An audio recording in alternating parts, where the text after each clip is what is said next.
Thomas Paine, Thomas Paine, Thomas Paine, Sam Adams, Sam Adams, Sam Adams, Benjamin Franklin, Benjamin Franklin, Benjamin Franklin. These men spoke up for what they thought was right. From their courage came such documents as the Declaration of Independence and the Constitution of the United States. From their willingness to speak what was sometimes unpopular but right, we enjoy such liberties as freedom of speech, the right to keep and bear arms, and freedom of religion. There are those who still wish to oppress our freedoms, and there are still patriots willing to stand up and defend life, liberty, and the pursuit of happiness. Men like Zeb Bell, who honor our founding fathers and what they stood for. It's now time for Zeb at the Ranch, speaking up and defending your freedoms. Brought to you by Magic Valley Les Schwab Tire Centers and all of the other great advertisers on the program. And now, Zeb Bell. Both Deanne and I really sincerely believe this. At this time, do not forget your faith. It's Easter, and we need to remember the promise God made to all of us. We will get through these dark times. Here comes Kate Smith, and God Bless America, followed by a real live patriot with our Pledge of Allegiance on this last day of March. Good morning, good morning. And a good morning to you and yours, Zeb Bell, that's me, and this program, Zeb at the Ranch, brought to you by our major sponsor, your Magic Valley, Les Schwab Tire Centers, all 7 locations serving you right now with a great big spring tire sale. Don't miss it. Stop in and see them today. Along with our friends at Burley Physical Therapy and Rehabilitation at 1263 Bennett Avenue, Suite 2 in Burley, helping you get back to being you. And, of course, Greystone Crossing Senior Living, a beautiful place at 1221 21st Street in Heyburn. Seniors living the good life with friends. Right now on this Tuesday morning, let's go to the phone line and have a patriot do our Pledge of Allegiance. Good morning. I pledge allegiance to the flag of the United States of America and to the republic for which it stands, one nation, under God, indivisible, with liberty and justice for all.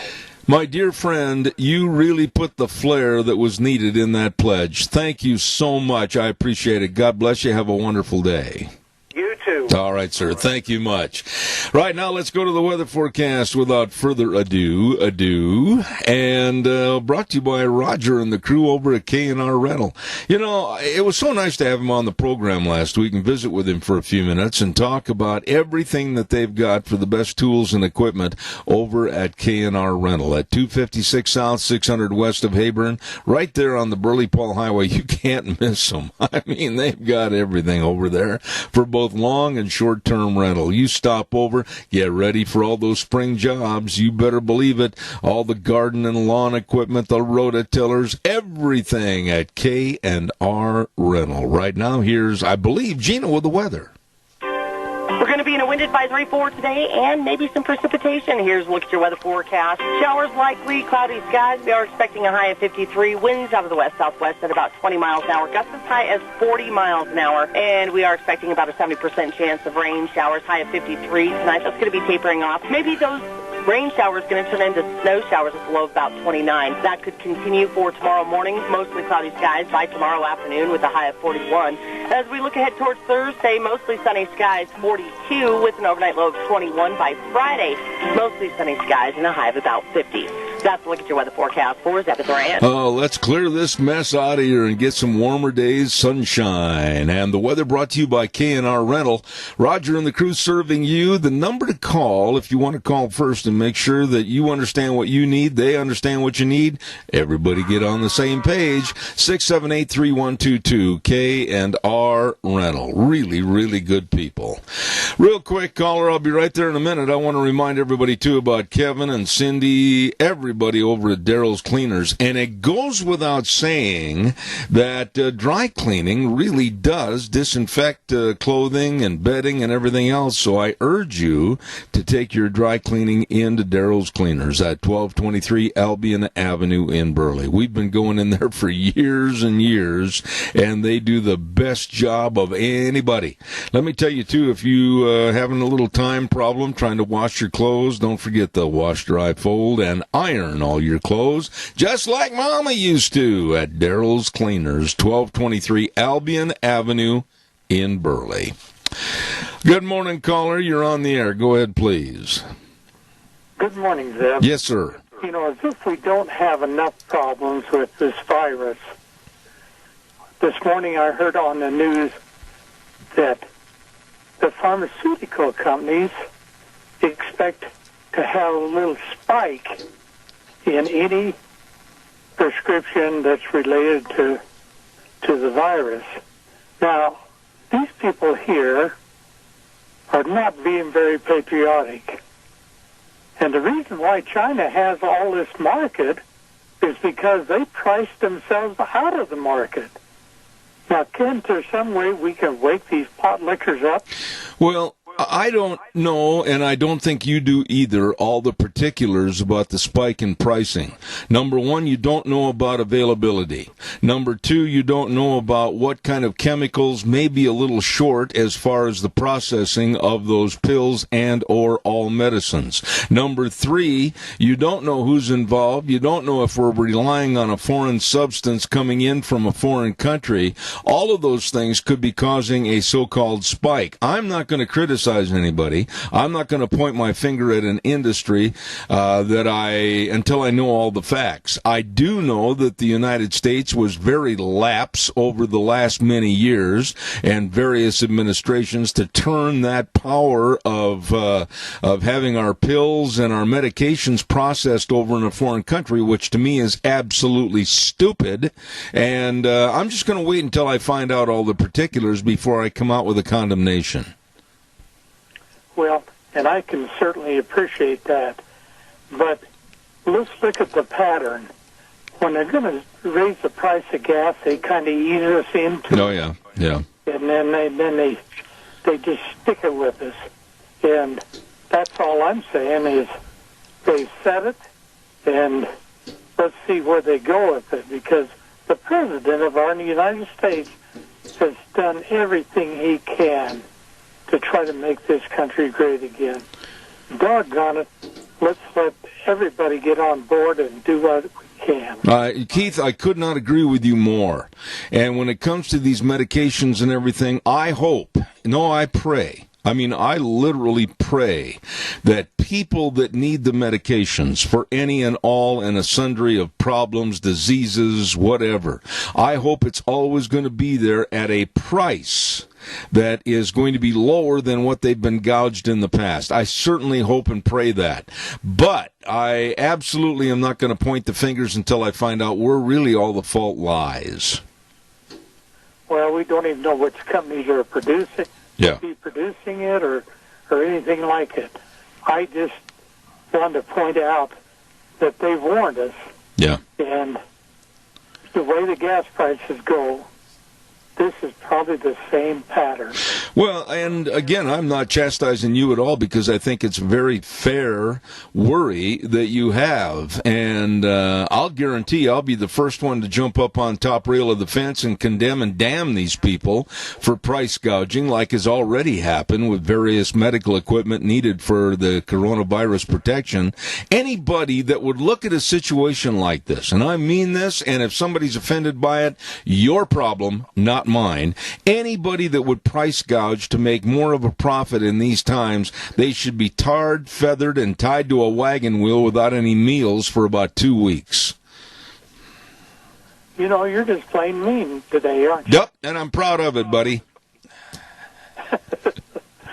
Well, I hope I got your blood pressure pumping all right. You do, and I always appreciate your call in the morning. You kind of set the trend. Thank you, my dear friend. God bless you. Appreciate it. You bet. Yeah, the price gouging for the sake of profit in hard times, there's no excuse for that. And they're the lowest of the low, slithering through the gutter. I want to remind you, we've got some businesses that need your help, and I mean that. Let's just call a spade, for heaven's sakes. We've got great businesses like Denny's Restaurant, America's Diner. You know, they've been there for you. They've had the best of food, the best of service with the nicest of people. Now they're relegated to curbside service to where you can call in, get a meal, they'll run it out to you and everything. Please, let's do that. I mean, let's show them some support at 611 North Overland in Burley, 678-8786. They are the home of Zeb's Lunch Bunch, and I mean this, all the lunch bunchers, and there's a lot of them. If you want a takeout meal to go home, please remember Denny's Restaurant, and tell them, when you go to pick up that meal, you're a member of Zeb's Lunch Bunch, and by golly, we support them. Denny's Restaurant, Thomas, Michelle, everybody at 611 North Overland in Burley. Really, really good people. Ramsey Heating and Electric also. A great big shout out to them for what they do, and they've been in business almost 7 decades. I mean, whoo, they're almost as old as I am. Anyway, I'll tell you what, they've got all your heating, cooling, and electrical needs. That's not brag, that's a fact. And they're located at 2600 Overland Avenue in Burley. The number to call, 678-0459. They get there early in the morning at 7:30 to 5, Monday through Friday. Remember, where they provide warm winters and cool summers. Yep, the place is Ramsey Heating and Electric. Really nice people. All right, calls are welcome and appreciated. 436-2244, 1-866-927-4587. At 8:30 this morning, we are going to have my dear friend, Speaker of the House, Scott Bedke, call in. We are looking at Idaho's primary on May 19th, and the election will be held by mail. There, you heard it again. Pay attention to what I just said. The election will be by mail services. Scott's going to get on quickly at 8:30, and we're going to start the ball rolling in letting you know how this is all going to come together. So about 10 minutes from now.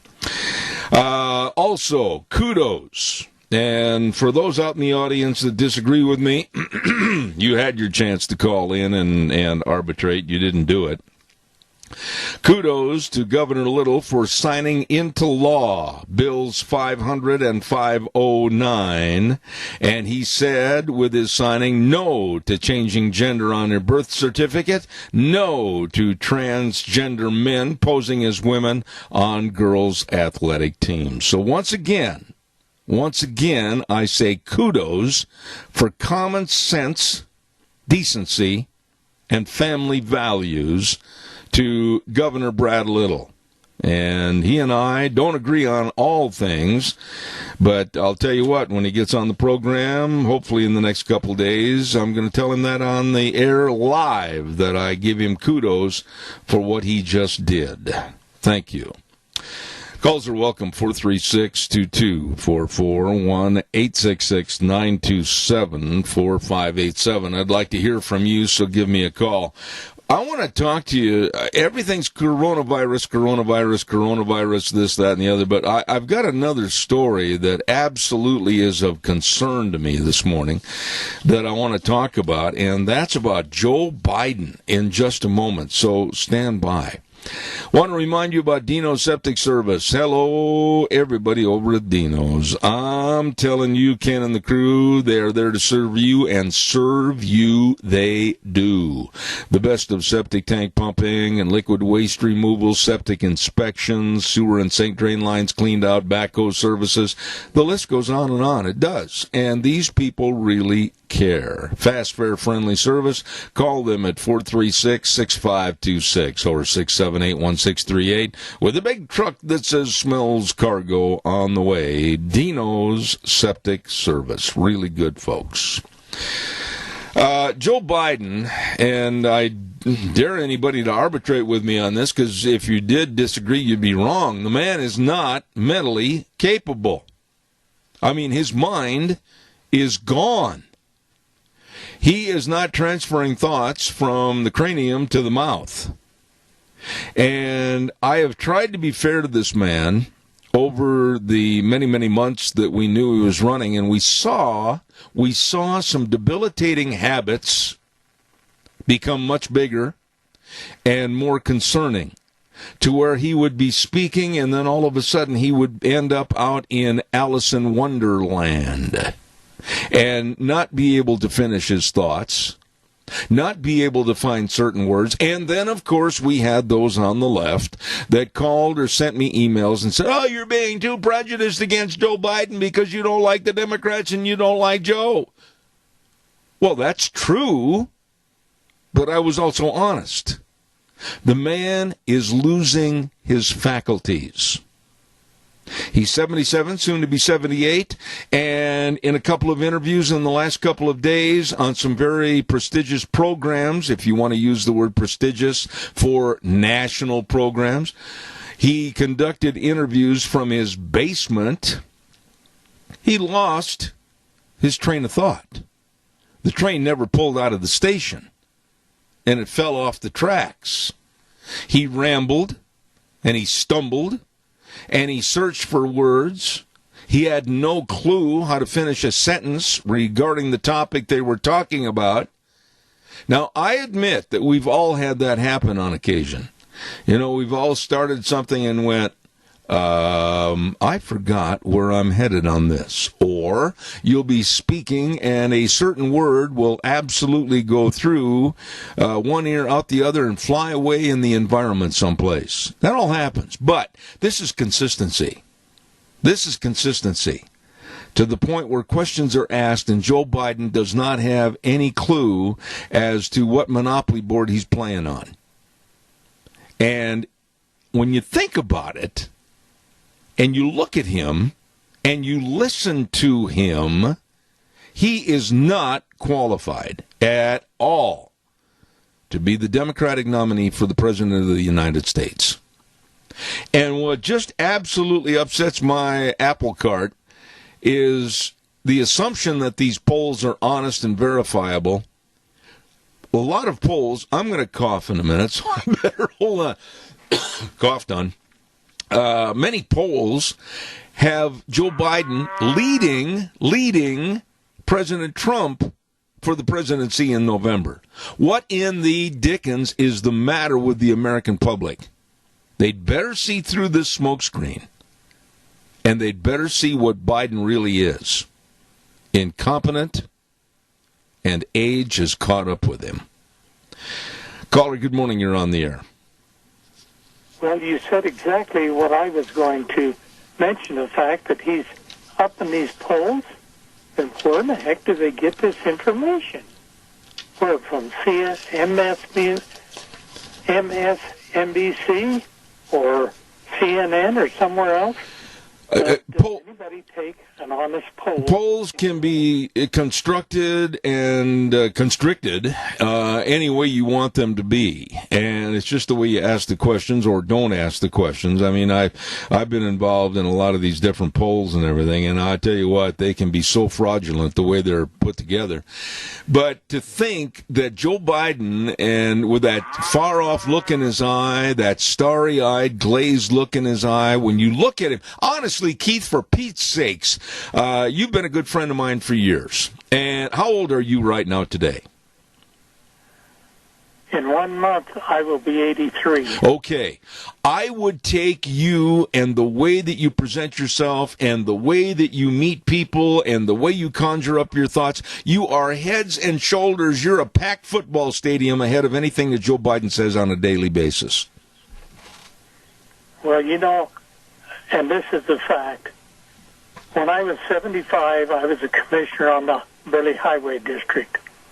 And I knew that I wasn't as sharp as I used to be, and decisions were a little harder to make. And so I decided to resign before I made a fool of myself. And I think Joe ought to do the same. You're not making a fool out of yourself at all. As a matter of fact, you're very sharp, very articulate. The thoughts and the words are right there. Joe Biden is absolutely a false front Western building. You see the front, but you certainly don't, when you get inside the front door, find anything of merit. I got to run. I got another call. God bless you, man. Thanks so much. Yeah, bye. All right, sir. Don't forget, caller, I'll be right there. Magic Valley Irrigation at 44 East, 500 South of Burley. Hello, Jeff and the crew. They've got a whole bunch of experts over there that really know irrigation. That's right. And they've been serving you for many years, and they will look forward to serving you this year, 2020, with the best of irrigation and your needs. They manufacture wheel lines and elbows and Heliarc welding pumps, hand line risers, everything. Call them, 678-3101. Magic Valley Irrigation, 44 East, 500 South of Burley. Again, 678-3101. Caller, good morning to you. Morning, Zeb. The deal that I see with Biden is, remember when Hillary Clinton was running against Trump and their polls put her way ahead of Trump, way far out ahead of him. And it didn't happen that way. However, I still believe we got to be cautious of him and his ilk. On the other side of things, like you say, he doesn't have the mental capacity to talk for himself. As the teleprompter went off, and he was worse than when Obama was talking and the teleprompter went off. So that leaves in mind who is going to be pulling the puppet strings if he was to be elected. Yeah. Which person or a group of people would be telling him what to say, and who would be delegating, and who would be making the decisions? Because he can't. That's obvious. He can't. Yeah. Riley, I don't know if it's your phone this morning or if you're calling from way out and a long distance away. We're barely able to hear you, and I apologize that it's not a better connection because you always bring up good thoughts. But I will tell you this, that if, God help us all, Joe Biden wins the presidency, he better have a strong vice president because I think that's what it's going to turn to. Thank you so much for your call. Thank you very much. All right, sir. Wheels got to ride that gain a little bit, please. Appreciate it. Calls welcome, 436-2244, 1-866-927-4587. Caller, good morning. You're on the air. Yes, good morning, Zeb. Hi, Tony. Yes, Joe Biden is the lesser of two evils, but he's not going to make anything. This guy is the biggest labor faker that I've ever looked at or even heard. And he BS his way into the vice president's job for Barack Obama. Mm-hmm. He is worthless. You know, Tony, you've had a chance to live on the East Coast and be a part of what I call swamp gutter politics, of which the Joe Bidens with the Obama administration and Biden for over 40 years being a part of the political swamp back there. He just doesn't have it. I mean, he doesn't have the it factor, and I am amazed. Explain this to me, Tony, how polls could show that he is ahead of Donald Trump. Help me on that one. Propaganda. That's all it is. There's no other person, no other individual on the Democratic Party to run for president. So who have they got left? Yeah. The rest of the Democrats are all brain dead. So they got to put this guy up on a pedestal, whether they like it or not. There's no one else out there to put. Do you think, quickly answer this, I've got to go right to Scott Bedke, but do you think that at the Democratic Convention, if they have it this summer, due to the problems that we're having with coronavirus, that there will be a forced issue of trying to grab somebody by the elbow and move them to the forefront, i.e. a Michelle Obama, i.e. a Cuomo, governor of New York? Do you think that might happen? No, I don't think so. I think that Democratic thing is going to be a train wreck. That's the way I'm looking at it. Well, you're looking at it in the present tense of is going to be maybe in the future. I'm looking at it like right now it is. Hey, Tony, God bless you and Mary. Stay hunkered down. Be safe. Be healthy. God bless. Thank you so much. You will. Thank Thank you. All right, sir. We're going to go right to Scott Becky momentarily. I want to remind everybody about Barry Equipment and Rental, Sales, Service, and Parts. 3 locations serving you: 159 West Highway 30 in Burley, 465 Addison Avenue West in Twin with Old Eli, and the Nampa location. And they've got all the big dudes and the little dudes to take care of all the lifting, digging, pushing, and carrying, all the Doosan wheel loaders and excavators, all the Bobcats in all shapes and sizes, and a brand new inventory to serve you. Barry Equipment and Rental, Burley, Twin Falls, and Nampa. Going right to the phone line right now, and a dear friend of this program, and he's been a friend of mine for, my goodness, we're getting old, dang near 40 years. The John Wayne of politics for the state of Idaho, and that's how I feel about him. Does a great job. Speaker of the House, Scott Bedke, good morning to you. Good morning, Zeb. How are you this morning? I am good. We got to get right to it because of the time allocation this morning. I'm going to ask you about Governor Brad Little announced yesterday that Idaho's primary election date of May 19th is and will take place, but it's going to be conducted by mail. Please, as Speaker of the House, explain that to my audience. Well, it's no more complicated than it's ever been. Only you can't vote in person this year, and so So those of us that have got absentee ballots in the past will know exactly how to do this, and the rest of us that have always just gone up to the polls are going to need a little help, and we can do that. I'm sure that our county clerks out there are scrambling. And but I know that Joe and Tanya and Christina, the ones in Kasia, Minidoka, and Twin Falls, those are the ones that come to mind first, are scrambling this morning to make that as easy as it can be for all of our citizens. It is absolutely important that we don't let this primary election cycle go by without our participating in it.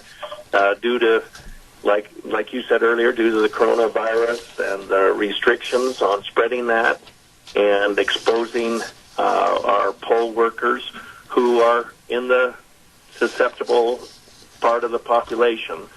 The governor has elected to, within his prerogative, as the chief executive officer in a time of emergency, has decided that we're going to vote this time everyone by absentee ballot. And so we can walk through exactly how to do that. I don't know that that's the most effective thing for us to do today, but we can do that. You can make yourself aware of how to do that in 2 places. On your county homepage, there'll be a link to request an absentee ballot, or you can go to the Secretary of State's website and click the same link to request an absentee ballot. But you and I know that elections are and free and transparent elections are the underpinning of our American society, and so we want to do that in an orderly way. And so we're going to have to identify ourselves so that so that people don't vote multiple times, and so there's got to be an ability to keep a lid on that. And we won't do it like some states who just send a ballot out to everyone, and then all of the ballots are collected either by a union or some other entity, and they vote for you, as it were. But this will be a more orderly process, and we'll go in, and you'll need to have your an ID card, preferably your driver's license. You'll enter that number in, and the last 4 digits of your Social Security number, and you'll send that in, and then they will mail you a ballot. And from that identification that you put in, they will know exactly which precinct you live in, and they will send you an absentee ballot that corresponds with all of the races that are happening in your legislative district and in your county or in your school district. All of the elections that we normally vote for in May will be available to you only by mail. So it's going to be a huge undertaking. It's going to be a lot of teaching people how to do that, and that's that decision was made yesterday, and we all now got to make the best of it. Scott, we have a caller with a question, and I've got a short time this morning, but I want to make sure we get as much of this in as possible. Caller, quickly, you're on the air. Yes, good morning, Zeb and Senator. I am absolutely 100% opposed to any mail-in voting of any type. I don't see any way it could be conducted in an honest, fair, just manner. I think it would be absolute corruption and nothing but it to do that. I'm absolutely opposed to it. I hate to think of our state ever going to this type of voting. I'll get off the air. You have a wonderful day. Well, Scott, there you go. Your response, please, to the caller. Well, we're in extraordinary times, and for this one election, hopefully, we have got to, we've got to vote just like we would have normally. Let's say the gentleman was planning on a trip, and he was going to be gone during May or on the 19th of May. But he obviously is an engaged citizen and would like to, and he's probably voted in every election since he was old enough to do it, and he doesn't want to miss this one. So how would he have been able to do it then? He would have gone to the county clerk's website. He would have requested an absentee ballot. He would have filled it out and mailed it in. And many of our citizens vote that way as it is. I don't know what the percentages are, but I wouldn't be surprised if 25% of our people now either vote early or vote by absentee. And so this is no different than we've always done it. And I think that and we're taking every step. His concerns about a valid and transparent, fair, honest election are well taken. Believe me, that is the main motivator here of making, as we go forward. And but I wouldn't. But to him and others that would be discouraged here by this process, that is absolutely the one thing we can't afford is for everyone just to sit this one out. Because, in Idaho, it's a Republican-dominated state. That's right. And the Republican primary is where a lot of the action happens. And so to sit this one out because we don't like the process is exactly would play into the concerns that he raised more than participating in our regular process. This is something we've always done. And we're just asking everyone to do that this year instead of physically going in and marking a ballot, and and arguably spreading or exposing others to the coronavirus. I don't like it. Believe me, the candidates don't like it. But this is much preferable to pushing it off into the end of the summer or to a later date. We don't anyway. So I'll stop there, and you and I can discuss it. But that's exactly what we can't have is everyone to sit out. Well, and I totally agree with you. And there's so many parameters that we need to more define as far as how they obtain, receive, and then return the ballots. And I'm at a loss of time in this first hour of the program, and I'll take one more call, and then I've got to take care of some of my business here. Caller, good morning. You're on the air. I'd like to know what are the people like us that don't have computers and don't know how to use them even. What are we supposed to do? Scott, respond to the caller, please. You bring up a great point, and the same process that was available by mail and requesting a ballot that way are available to you. And as Zeb said, and so here's what I would ask of all of our listeners is I would let's start figuring this out. I've asked my family, my extended family to, without any prompting, get prepared to vote. How would you do it? and start writing down the obstacles that you run into and all of the problems. And was it easy? Was it user-friendly? What were the problems? And then you have my commitment to work with the county, the locally elected officials that are in charge of running these elections, as well as those at the state, and figuring this out so that every citizen that wants to vote and that shows the initiative to vote will be given an absentee ballot and with clear instructions about how to. Again, I apologize. No one saw this coming. Who could have predicted this? That we were basically, as a nation, going to take April off. No one could have predicted that. There's good news.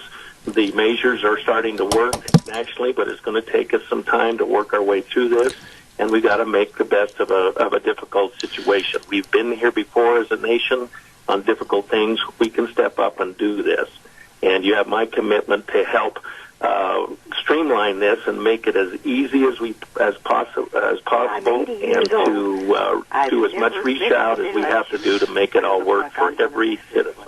All right, now wait a minute. The caller was making a statement there towards the end of your last sentence, Scott. Caller, quickly, say your what you said just a moment ago. Quickly. She hung up. Sir. She hung up. She said all I could catch, and it was kind of covered up, was that she's 80 years old, and this makes it much more difficult for her.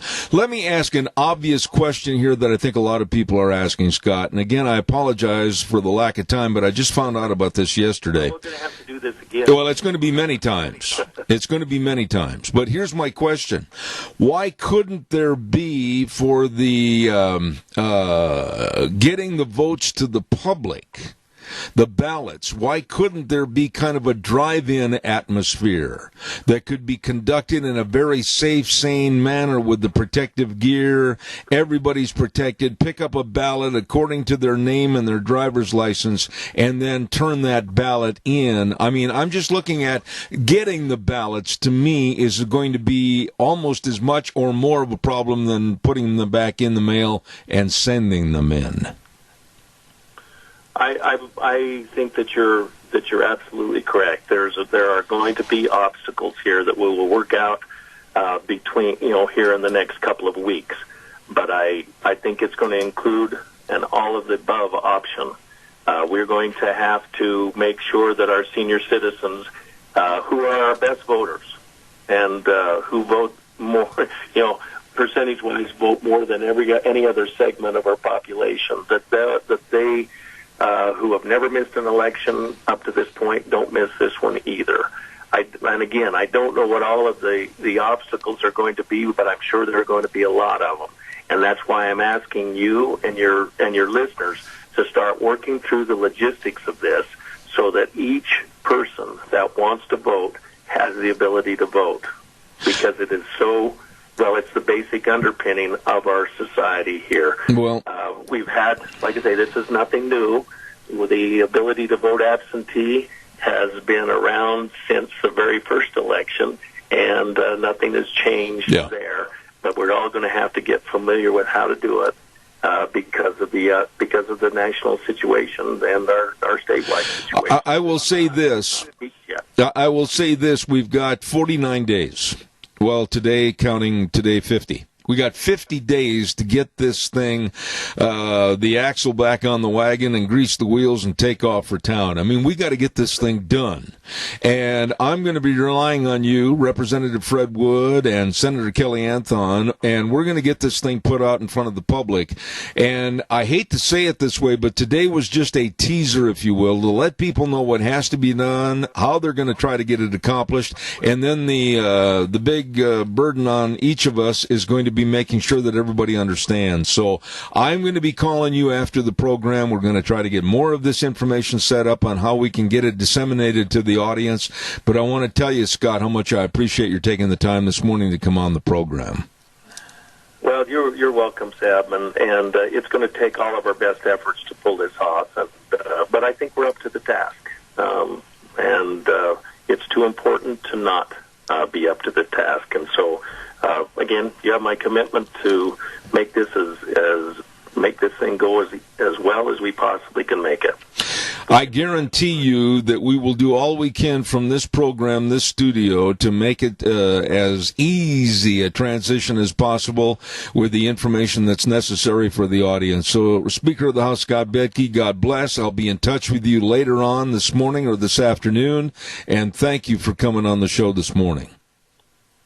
All right. Thank you, Zeb. All right, sir. I look forward to your call. Thank you. Ladies and gentlemen, Representative and Speaker of the House, Scott Bedke, and we're going to have to just kind of take it easy in our assessment of what's going on. And I, for one, I'll come right out and say it right now. I don't like this, but it's something that right now we're going to have to live through, work through, and vote through. So please, every day I will be trying to get as much information more than, this was just a little segment this morning because I didn't have a full segment time.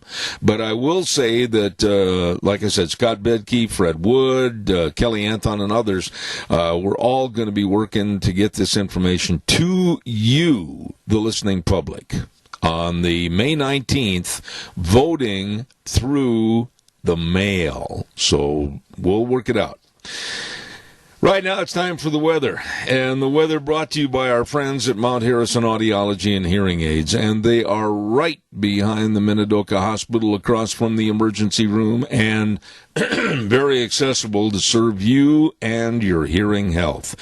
They provide expert diagnostic testing combined with the best technology to make sure that your hearing health is what it should be. Call for an appointment today, 312-0957.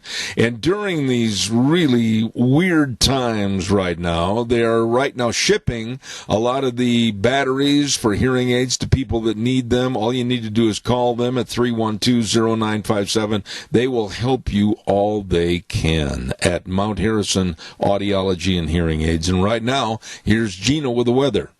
We're going to be in a wind advisory for today and maybe some precipitation. Here's a look at your weather forecast. Showers likely, cloudy skies. We are expecting a high of 53. Winds out of the west-southwest at about 20 miles an hour. Gusts as high as 40 miles an hour. And we are expecting about a 70% chance of rain. Showers high of 53 tonight. That's going to be tapering off. Maybe those rain showers going to turn into snow showers at the low of about 29. That could continue for tomorrow morning. Mostly cloudy skies by tomorrow afternoon with a high of 41. As we look ahead towards Thursday, mostly sunny skies, 42 with an overnight low of 21 by Friday. Mostly sunny skies and a high of about 50. That's a look at your weather forecast for Zeb at the Ranch. And thank you very much, Gina. Brought to everybody by Mount Harrison Audiology and Hearing Aids. And again, remember the number to call, 312-0957. And that's Mount Harrison Audiology serving you. Calls are welcome and appreciated. 436-2244, 1-866-927-4587. I said something about this a little earlier this morning in this hour, and I'm going to say it again about prayer. You know, we are in the Easter season, and one of the things that just really bothers me and grates on me is how certain aspects of our society, and I'm going to name them by name, the New York Times, what a despicable, atheistic, non-Christian, anti-Christian, hate Christian newspaper they are. They came out and said, and when I read this, I about fell off my chair, that the New York Times blames Christianity for this virus. The virus was started with filthy, unsanitary conditions in China with what they call the wet markets. Wet markets are the open markets of selling the carcasses of dogs, cats, bats, you name it. It started in Wuhan, China. I'm not going to back up. I'm not going to appease the left and be called a racist or a bigot. I'm going to give you the facts. And damn the left. And when people come out and start blaming Christianity or Christians in this country, saying things like Christians don't believe in science, and so they've actually perpetrated and caused the outbreak to become larger, that's insanity. Caller, good morning. You're on the air. Yes, Zeb, could we go back to the virus thing? You just did. Oh, okay. Excuse me. You know, you might not agree with me, but I feel that China has sentenced a large part of this world to the death sentence by not being up front with that disease that they had that started in their own country. Why would I disagree with that? China has just did what they did, and I hope they don't get away with this. No, I agree with you, but why would I disagree with that? I've said on the air, and I'll say it again.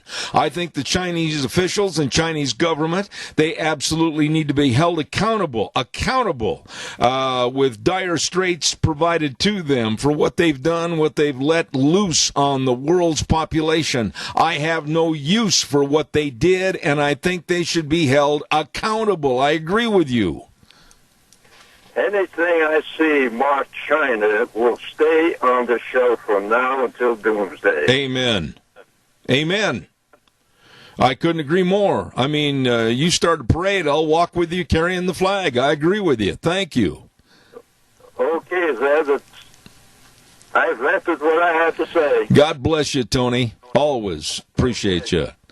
I'm not going to back up. I hear some of these weirdos on television, and I even had somebody call here 2 weeks ago.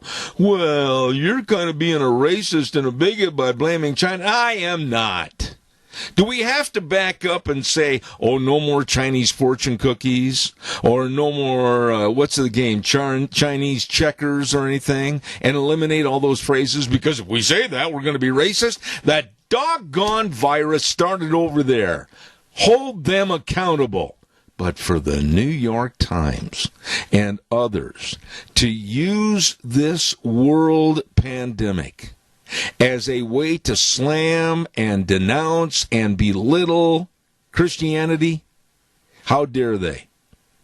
How dare they? I do not know who wrote some of these op-eds. I want to find out. I want to absolutely find out the names of these people.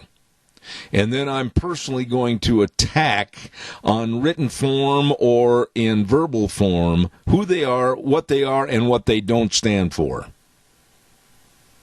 They deserve, literally, a slap in the face. Calls are welcome, 436-2244, 1-866-927-4587. One more person that I want to put in the same category of being repugnant and a disgrace, again, is Nancy Pelosi. She said that while President Trump fiddles around, people are dying. What a disgusting, absolutely pathetic, low-class, no-class, gutter statement from a woman that absolutely falls into that category. Nancy Pelosi. Pathetic. Call her quickly. I've got 2 minutes. You're on the air. How in the world does Nancy Pelosi hold a job? I would hate to think of all of her neighbors think exactly like her, because that is such a shame. Well, you're looking at a liberal left, Keith, that is growing like a cancer. A cancer. And this cancer was developed because they hate Donald Trump, they hate conservative politics, they hate his administration, and they are a cancer. I've seen her do is to send money to the Kennedy Center. My goodness, there's a lot more worthy causes than that. Yeah, and I'll tell you something funny about that. A lot of the people, especially in the symphony and everything at that Kennedy Center, they're losing their jobs and they're absolutely going without any money. So what in the heck was the $25 million for? I got to run and take another quick call, Keith. Thank you so much. God bless you. I appreciate it. Caller, I've only got a minute. Real fast. Go. Doug had actually hung up, so you can finish what you need to. Well, thank you, Wheels. I have your permission. We'll do it. I want to remind everybody about our Magic Valley Les Schwab Tire Centers. They are, of course, our number one major sponsor. We really appreciate their efforts, and they are doing everything on a daily basis to better serve you and better care for you and make sure everything is A1 when you go in there for your tires, your brakes, front end alignment, shocks and struts and batteries. They care. They are working diligently to make sure that the area is absolutely clean, disinfected, and they are doing all they can, and all they ask is that you still come on in and be their customer. And believe me, they've got the best of tires for a great big spring tire sale going on right now, along with the best in brake service, front end alignment, shocks and struts and batteries, all of this and so much more. Lane and Rupert, Dave on Blue Lakes and Twin, Mike and Buell, Mike and Jerome, the Twist family in Paul, Daniel on Pole Line in Twin Falls, and Trent on Overland in Burley, the best. Your Magic Valley Les Schwab Tire Centers. Coming up next hour, we've got Dan Kish, and I can't wait to talk to him with the American Energy Alliance. And then at 9:30, how are we losing our rights right now? And we're going to have John O'Connor on the program at 9:30. All of this and more, so stay tuned. Zeb at the Ranch, don't go away. Now, here we go. Hour number 2, Zeb at the Ranch. And, of course, I'm Zeb Bell with our major sponsor, your Magic Valley Les Schwab Tire Centers. All 7 locations involved right now in a big, really big spring tire sale. Stop in, save money, drive safely at your Magic Valley Les Schwab Tire Centers. Along with Burley Physical Therapy and Rehabilitation at 1263 Bennett Avenue, Suite 2 in Burley, helping you get back to being you. And, of course, Greystone Crossing Senior Living at 1221 21st Street in Hayburn. Seniors living the good life with friends. Wheels, this good word, please, for Western Waste. From the canyons of the Snake River and all across southern Idaho, we're all at your disposal. Western Waste Services, we care about our community, our resources, and this great land. Western Waste Services is landing ahead, always at your disposal. Western Waste Services. Boy, they are always at our disposal. They helped me. I got that great big dumpster about a week ago. Filled it up. Now I got to get another one. I'll tell you, all you have to do is call them at 734-6969. Western Waste Services, always at your disposal. Really people that care. You give them a call today, 734-6969, Western Waste. Want to also give a great big shout out, and they're going through some tough times trying to get everybody taken care of right now at Burley Physical Therapy and Rehabilitation. A lot of folks, their doctors are saying stay home, be careful, don't go anywhere, stay at home orders. Well, Burley Physical Therapy and Rehabilitation is reaching out to those folks that really need the exercise programs and everything. And on Thursday's program, about 9:17, we're going to be talking to Nick Greenwell at Burley Physical Therapy and Rehabilitation. He's going to really meet this head on and tell everybody what they're doing to serve you at 1263 Bennett Avenue, Suite 2 in Burley. Now, the number to call and find out about how they can and they will help you with your aching and paining and your recuperating from surgery, etc., 678-1191. I urge you to call them today, 678-1191. Burley Physical Therapy and Rehabilitation, serving, the key word, you. Let's go to the phone line right now. On a day that is kind of tipped upside down with information and everything else, but we've got a gentleman that's coming on the program that's going to help us understand some of the lunacy that's going on in our daily activities, and he's with the American Energy Alliance. He's a very good friend of mine. Dan Kish, God bless you, man. How are you? Hey, Zeb, God bless you. I'm going to ask my dear friend Wheels to turn up the volume at the main station so I can hear better. Wheels, it's real faint this morning, if you would please.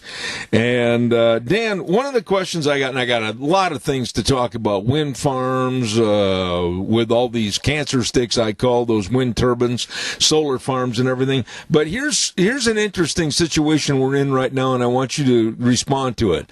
Gas prices are low, and going lower, but we can't go anywhere because of the coronavirus. Now, there is a stick in the eye. Yeah, Zeb, it's the three bears, I think, we get gas prices low. In fact, they're so low that, we're beginning to worry about whether we're going to lose some of our production capability that we've built up, But, it's certainly a benefit to people right now, but you're right, we can't go anywhere. So. I'm not trying to make any kind of a facetious remark or anything, but these gas prices, if we were allowed to go someplace, and I mean this, and correct me if you think I'm at all wrong, but with these lower prices, and if we had a society that was ready to put their foot on the gas and travel and spend money, look how the economy would grow. Oh, no doubt about it. No doubt about it. When you put low-priced energy on top of an economy, it just goes, because energy's capacity to do work. I mean, it's essential for everything we do to bring products, to make stuff, to do all the stuff that Americans do well. And luckily, we aren't at a period where energy prices are real high, because we'd all be hurting big time. And the last thing people need right now, on top of all of this, is more expensive energy. Although some people in Washington, wouldn't surprise you, I think, are talking about that. Ways to gum up the work. Some people even like the fact that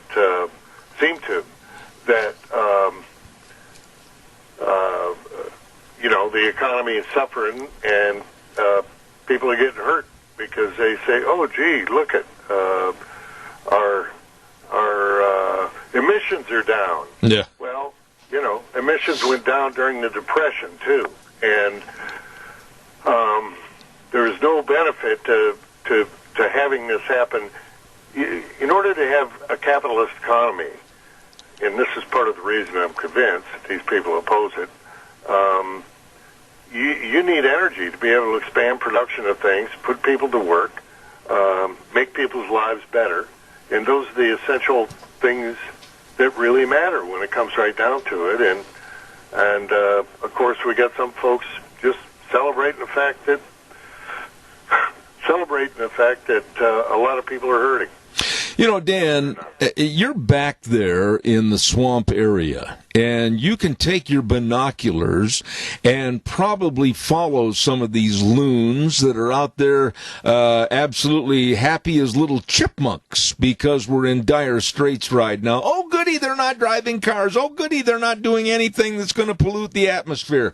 And it makes you wonder, doesn't it, how these loons got voted into office, and then it makes you wonder how big their constituency is, because we got a whole lot of loons and not enough acreage to lock them up. Yeah, I tell you, Zeb, this is a pretty amazing situation. There really are people cheering, typically with green groups, cheering on the fact that in Italy, where they're really getting hit hard by this thing, that the canals in Venice where the tourists go, the water is not stirring the boats. There's no boats, obviously, so people aren't stirring up the water with the gondolas and the boats going down taking people down the water. So all of a sudden, it's super clean. It was always clean. This is just background sediment that is in the water, and they're cheering it on, saying, "Look at how great this is." You'll learn a lot about people when times get hard, Zeb. Oh, boy. And some of the things that we can learn from these people make me just confirm basically what I've always felt about the way they approach and look at their country. Well, I tell you what, I was reading an article, and I don't know how I managed to stumble onto this, but I found it in the latest edition of the monthly AAA magazine. And it's an article that was written about how this family absolutely has fallen in love with their electric vehicle. But then in the article, if you really read it, they start talking about some of the pitfalls or pratfalls that occur when you have a vehicle like this, and the admissions about, well, in some instances on our little trip that we took, it wasn't so handy, because they said a long drive in an electric vehicle requires more planning, because the network of public charging stations still has gaps, and the rates you pay can be confusing for first-time electric vehicle drivers. So in other words, if you're going to be out here in the West and you're headed to Winnemucca, Nevada, you might be in trouble there, partner. Yeah, isn't that something, Zeb? Remember those public gas stations that we have out there? Oh, yeah. You know, the ones run by the government? Yeah. Making sure that we all got fuel? Absolutely. I mean, I'm sitting here, and if I want to jump in my diesel pickup and go someplace, sure, if I'm aiming at Clovis, California, I'm going to have to stop and fuel up and then maintain my travel vigil to make it on time. But with an electric vehicle, oh, goody, I can only go maybe 100 miles, and hopefully when that little red light that goes on and says your battery is dying, it won't be in Tonopah, Nevada, someplace on a long stretch of road. Yeah. I mean, that's the issue. The old idea about seeing the USA in a Chevrolet. Try that in an electric car. It just is not.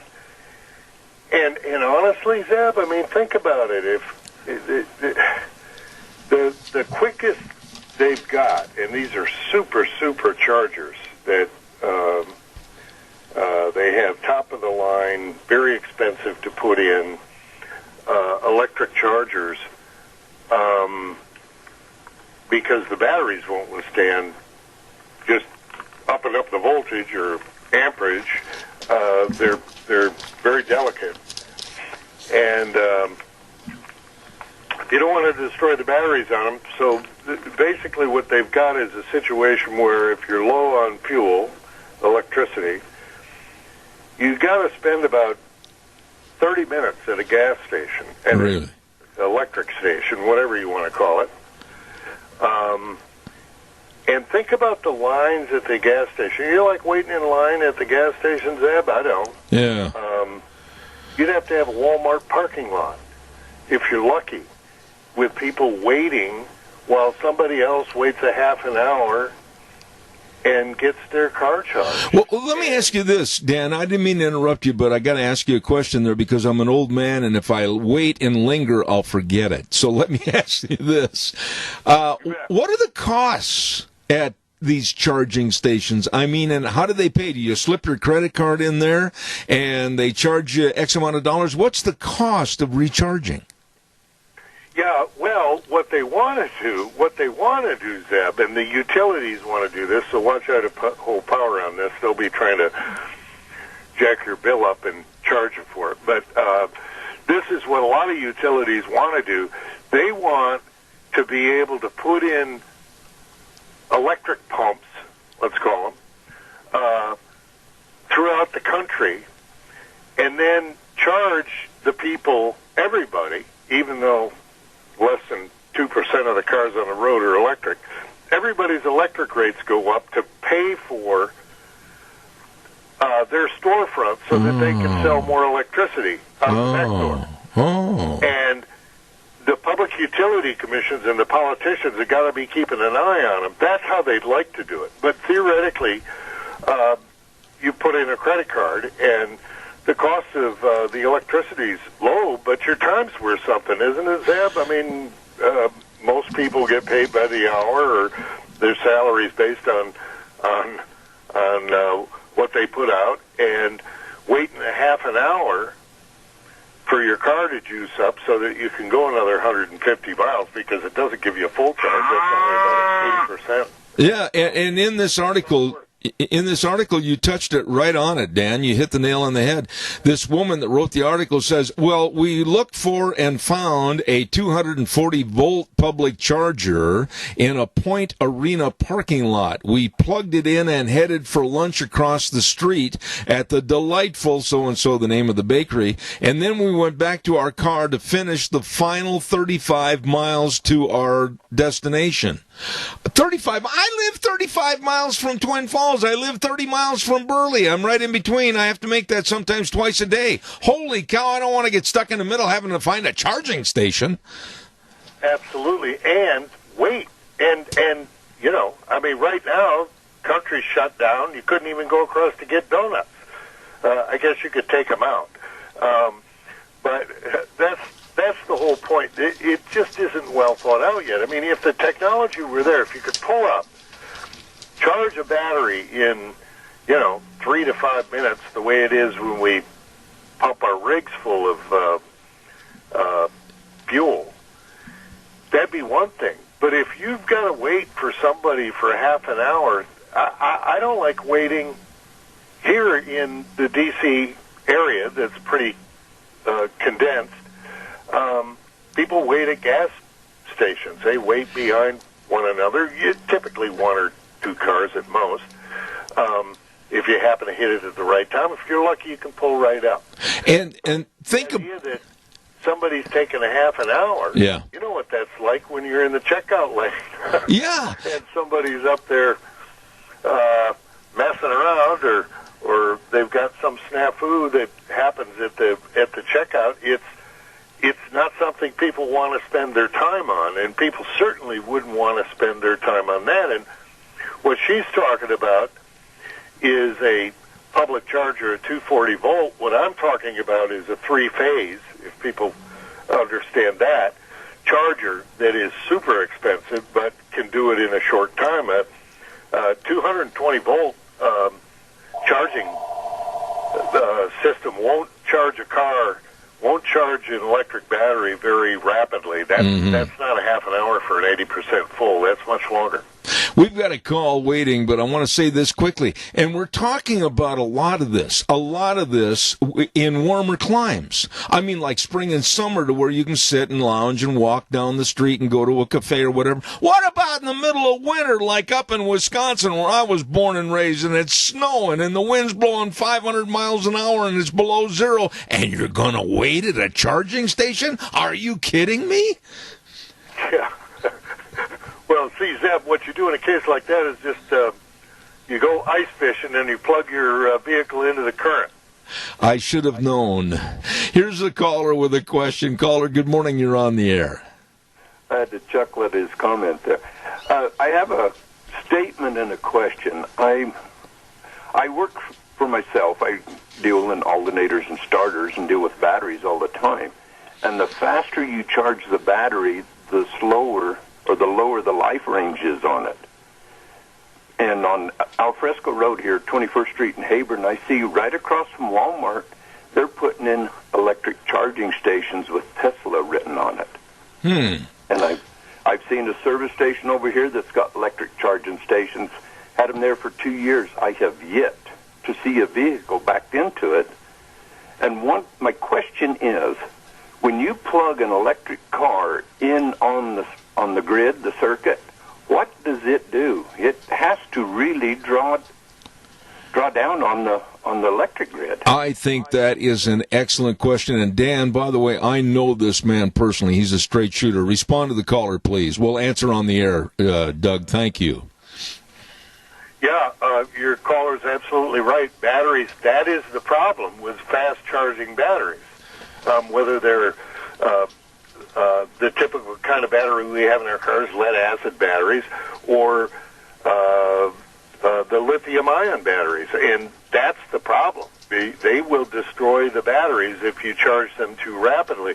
And when you think that it costs $10,000 or $15,000 to replace the batteries for a car, the last thing in the world you want to do is destroy them by heating them up. Now, eventually, maybe they'll get the technology to be able to do that, but we aren't ready for it. Part of the reason these companies are putting in these charging stations is because they're getting some sort of special treatment from the government. Or, you know, a lot of this stuff that is happening is happening because of these programs that are out there that nobody even knows about. Companies do because they can afford to hire a bunch of lawyers and green eye shade people to figure out, okay, how do we do this and make it. We'll talk about being green, and we'll put in some pumps, and everybody will wave at us. But you know, Dan, let me ask. I've been to places in the country where you have Walmart parking lots with hitching posts for Mennonites and Amish. So and they're used about as much as the electric car chargers. Let me ask you this real quick, and I've only got a couple of minutes left, but what, in your opinion, today with the electric vehicles, what's the longevity or the life of a battery when you basically are trying to force feed it as fast as possible and get back on the road? And after it's gone, what do you do with them and the replacement value you already talked about? But what are we going to do with all these batteries? Yeah, well, that's a great question. It's not just batteries. It's windmill parts. It's solar panels, because these things don't last. You know, you build a coal plant or a natural gas plant or something like that, or a nuclear plant, they can last 50, 60, 80 years with updates and proper maintenance and that sort of thing. You're talking about basically replacing these things, most of which, by the way, I think I've mentioned before, Zeb, China's got the world market cornered on solar panels. So we throw up all these solar panels and we hear all these people talking about how great it is, but just ask them where their solar panels are from. They're coming from China. So rather than, you know, so what the Greens want us to do, and what a lot of these politicians who are basically puppets of these groups want us to do, is get off of American energy and go on to Chinese energy. And I don't know about you, but in light of this Chinese flu and the pharmaceuticals coming from China and everything else, I think the last thing most thinking Americans believe is a good idea is to hook ourselves up and make ourselves dependent on the Chinese. Yeah, and you've summed it all up for me. I mean, I'm so frustrated over this absolute lunacy that's being forced upon us in our society. And there's something else, too. Gosh, you know, products sometimes don't live up to what people say on the warranty. And I'd hate to be driving from here to Tucumcari, New Mexico, and that battery light says, Mr. Bell, you're good for another 100 miles. And then it goes on with a red light that says, oops, we goofed. That's right, Zeb. And, you know, we've got a built-in system that's cost, oh, Lord knows, tens, if not hundreds of billions of dollars of private investment that put in all these gas stations. 90+% of the gas stations, even though they're named after name brands, in this country are owned by private entrepreneurs. And basically what they're asking is, let's put these people out of business, and we, utilities and big companies, will own the energy delivery system for the United States, and not to worry, we've got it. Yeah. Yeah. Dan, I wished I had more time. I could talk to you all doggone 3 hours of my program. I really find you to be interesting and entertaining for what you know about energy. Dan Kish with the American Energy Alliance, my dear friend. Stay safe, stay well, stay healthy. God bless you, man. Thank you so much. God bless you and your listeners, Zeb. Thank you very much, sir. All right, take care. Thank you. Good friend of this program, Dan Kish. Thank you very much. Let's not forget our dear friends over at Hanson Mortuary, and that includes Joel Heward, his family, and the staff. They absolutely recognize the sacred trust the grieving families place in a funeral director, and they provide families they serve the best possible support and comfort, and always upholding the highest ethical standards with unquestioned integrity. Hanson Mortuary, 710 6th Street in Rupert, and the number to call, the number to remember, 436-5636. And don't forget, Joel Heward also serving you and your family at Morrison Payne Funeral Home on East Main in Burley. Wow, kind of a cloudy day outside. There's a patch of blue. My goodness, it just floated by. And they're calling for cooler temperatures. We might get some more moisture. Oh, my goodness. Really unsettled the next couple of days. And I know somebody that's all settled in, and that's Let's Ride. You better believe it, serving you with the best of four-wheelers. And they have a service department over there. Absolutely, that is second to none. And they're offering 15% off on all service done for your four-wheelers, etc., until April 30th. Get things ready for spring, and then we get outside. Let's Ride, 270 Highway 24 between Rupert and the World. Now, here's what I suggest. Call the number and get on the service program sheet, 436-4771. That number again, 436-4771. Let's Ride, where the fun is sold. Let's go to the phone line right now, and I'm looking forward to having this gentleman on my program this morning. Yes? Did you say something, Wheels? I am still trying to find Mr. O'Connor, sir. Well, keep looking. I gave you two numbers, did I not? Yes, sir, okay. you did.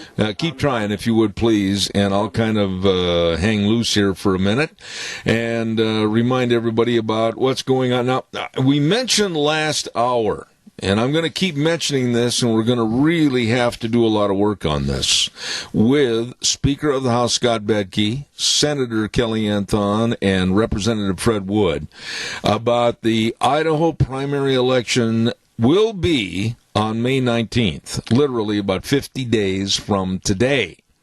And it's going to be conducted by mail. Now, I know a lot of you rolled your eyes and wrinkled your nose and said, oh, no, but right now we're trying to get this all put together. And thanks to these wonderful people that are concerned and working for you, and we just had Scott Bedke, Speaker of the House, on a moment ago, everybody's going to get their head together on how this is going to work, how you can best handle this situation coming up on May 19th. So, again, stay tuned. We're going to have all those people and more on our program talking about this, probably including the governor in the next couple of days. And we'll make sure that everybody's aware of how this is going to work. Caller, good morning. You're on the air. The American people and our Idaho representatives will get through this on this voting deal. It'll happen. Well, you know, Doug, I'm really glad you said this, because here's the situation the way I see it. Everybody is trying to err on the side of caution. I respect that. I don't always agree with all the different niches or the different things that they say we need to abide by, but everybody is trying to err on the side of caution, and thus the voting on May 19th with the mail-in ballots. Exactly. Always prepare for the worst, pray for the best. That's kind of like what General Custer said. Hey, and you was talking about Nancy Pelosi. I had to hang up, had a customer pull in when I wanted to talk to you for a second. And you was talking about Pelosi and her deal saying that people are dying because President Trump was fiddling around. Yeah. I remember when that lady, and I'm being very generous when I say that, I got to over the air, when that lady stood 8 hours on a filibuster for illegal aliens, yep, but would not stand for a young man who is going to be in the Space Force and a grandson of a World War II vet. I agree. Everybody, think about that? Well, I'm having a hard time this morning, and Wheels the feedback. Ride that gain. I'm having a hard time this morning having any, underline that word, respect for people like Hillary Clinton with some of the things that she has said and tweeted over the last few days in regards to Donald Trump, our presidency, and this administration, and Nancy Pelosi, very, very low, repugnant, and a disgrace to her office. Let me ask you this, Doug. In a time of national crisis, which we are in, wouldn't everybody look better to the voting constituency if they would say we're working together, we're pulling the same wagon at the same time, instead of all these spiteful, digging remarks that are being made by the Democrats? Yes, it would. Congress would, their approval rating would go up if they worked for the people who paid them. Yeah. Instead of working for the special interest and their own interest to enrich themselves. Well, it's like China. I'm not going to back up. It's a country that I can't and I won't respect. They are made up of, in their government, liars, inhumane people, deceitful people.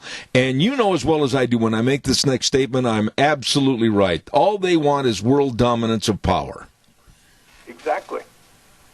Yep, they want to control the one world government. And if you don't like the wet markets in China, you let them be the leader in this world, and we'll have them here. That's the only way we'll get anything. I've got to tell you that I was not aware of the terminology wet markets until just in the last perhaps 2 days. And when I saw the pictures and the videos of what these wet markets are in China, and I don't want to get too descriptive because it might gross a lot of people out, but basically these are corpses that are freshly killed of dogs and cats and even bats, B-A-T-S, and they're filthy, they smell, there is no sanitary condition whatsoever, and this is what these people go to buy and eat, and I just, honestly, I'm glad that it wasn't close to my lunch hour. I couldn't have stood it. Exactly.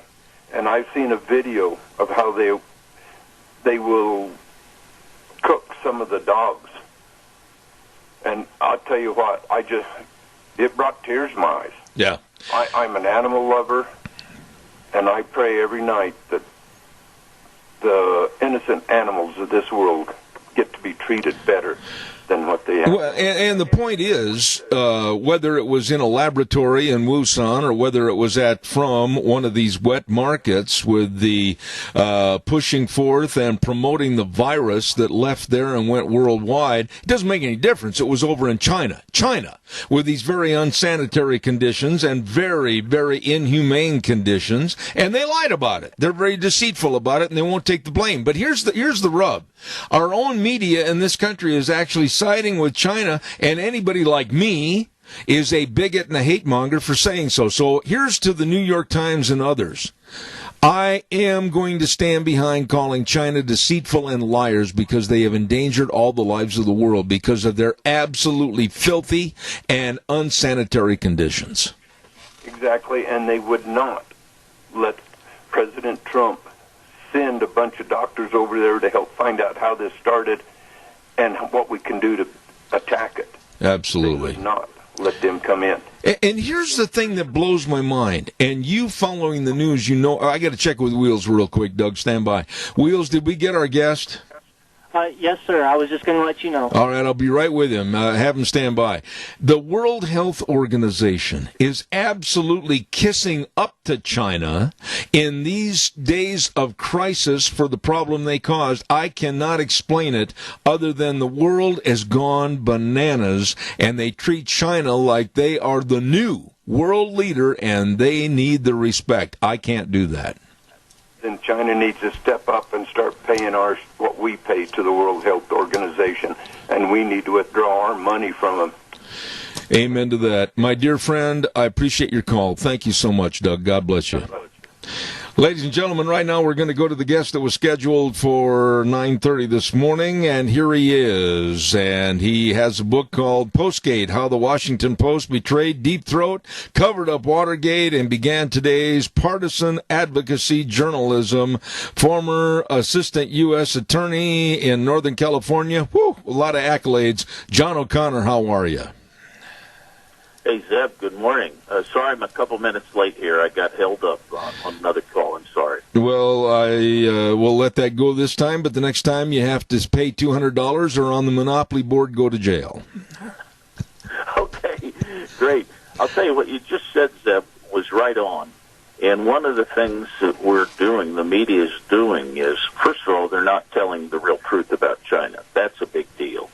Because if we can't confront our nation's problems and our nation's adversaries, how can we deal with them effectively? That's right. We can't do it. Look how long it was. The New York Times allowed Joseph Stalin to go out there and kill millions of people in Russia, in the Ukraine. And, of course, the New York Times just covered it up and reported it falsely. That went on steroids, of course, with Watergate, and now the media is an unaccountable fourth branch of government. And they're political players. They're political players, and they've got their own political agenda here. But what is bothersome is that when you don't tell the truth, then you can't do anything about the problem. And so you talk about kissing up to China. One of the problems here is that China has been deceitful. It's not just that they have bad market conditions, and I think you would agree with that. Absolutely. Deceit that's even worse than their nasty markets. Absolutely. But also, people say that this virus looks designed. It looks like it's designed in a lab someplace. And there were disturbing reports, and I don't know, I wasn't there, but there are disturbing reports that some of the lab workers wanted a few extra bucks and would take their infected mice and things like that and sell them to the market. Now, I don't know. We're never going to get a straight story, and I don't know if that's the genesis of this, but it's really pretty scary because they did have biological weapons labs over there. And I think we have to be alert to what China's up to because they're trying to do a lot. Well, we all know, and you don't have to be a rocket scientist. Media that's dishonest. Yeah, you don't have to be a rocket scientist to understand if you'll just sit down and pursue the news through your own information and observation. People that just glutton on to CNN or MSNBC or CBS and just take their word as biblical, they're absolutely opening up a Pandora's box of being subjected to political correctness only. And I'm not going to fall into that, John, and I know you're not either. I absolutely am going to call a spade a spade. The Chinese government are comprised of liars, deceitists, and very inhumane people, and all they want is world dominance and world control, and our government, many in our government, are too dumb to see that. Well, they may not even be dumb. I think some of them are so much into the progressive ideology that they kind of like it. They kind of like us not getting the truth. I mean, the whole idea of a lot of people, especially in the elite areas of the East Coast and here on the left coast, there are a lot of people that are in control that are progressive, so to speak, and they want control of the levers. And one of those levers is the national media. So CNN is something that some of these people that think they're very intelligent but aren't getting their own information, and they get CNN and they think they're intellectuals, and you hear these people out here at cocktail parties think they really know what they're talking about. They really don't, because they're not getting their own information sources. They're not thinking for themselves.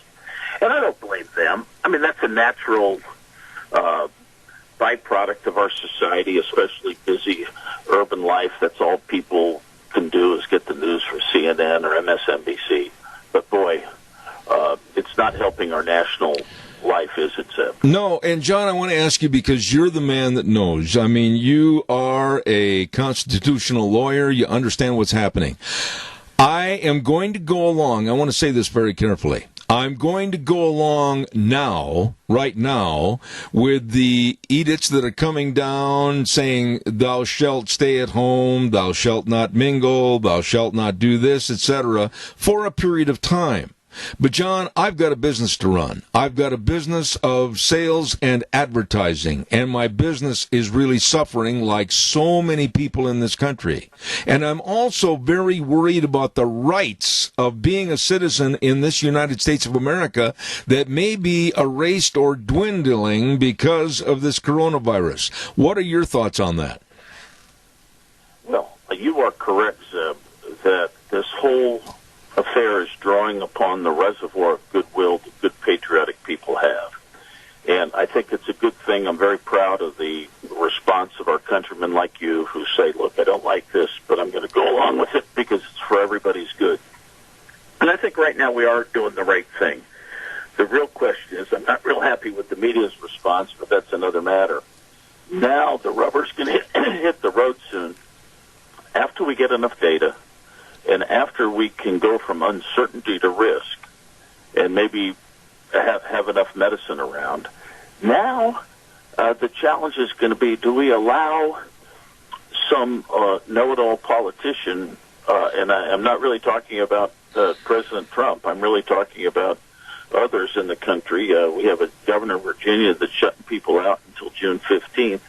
I think there has to be some balancing at some point where where we know the risk, and maybe 70-year-olds should stay away from things. Maybe there's social distancing. Maybe there's a way, but there's got to be a way that we can exercise our rights to our own individual pursuit of happiness. Yes. All the philosophers have said that's America's based on that, our right to go out, and part of our pursuit of happiness is our line of work, is our individuality. If you're an electrician, you ought to be able to go out and be an electrician.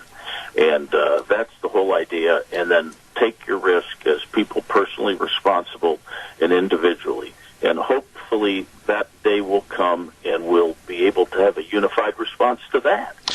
But I'm afraid that when the rubber hits the road, the media is going to just try to muck things up, and we're going to be in a fine kettle of fish here. You just mentioned something a minute ago that I want you to elaborate on this in the time remaining, John. You were talking about the governor of Virginia saying, thou shalt not come in or thou shalt not go out, and that. He does not have that power. And I'm going to tell you, you're the constitutional lawyer, and I'm nothing but a layman in understanding the Constitution compared to you. But I know by the 14th Amendment, nobody has the right to say thou shalt not do this or go here or go there. That is not legal, according to the people and sources that I know and have asked. Well, I agree with you, and here's the way I'd analyze what the governor of Virginia's done. It's one thing for the police power, which when I say police power, it's not policemen, it's health and safety, zoning, all that's part of the local police power. There's some element of the local police power that can be exercised. But at a certain point, if we get to the idea of substantial or significant, now you have a taking under the 5th and 14th Amendments. And so if the governor of Virginia says, okay, you can't be an electrician, during May and up through June 15th, well, hasn't he taken away that fellow's business, that fellow's profession? I say yes. I say that's a taking. Governor, pay for it. Yeah. If you want to do this, pay for it. And don't just give me a check for $600. So I think that's one of the fissures in our present society that's going to be obvious here soon. There are people that want to control you. Okay, pay for it.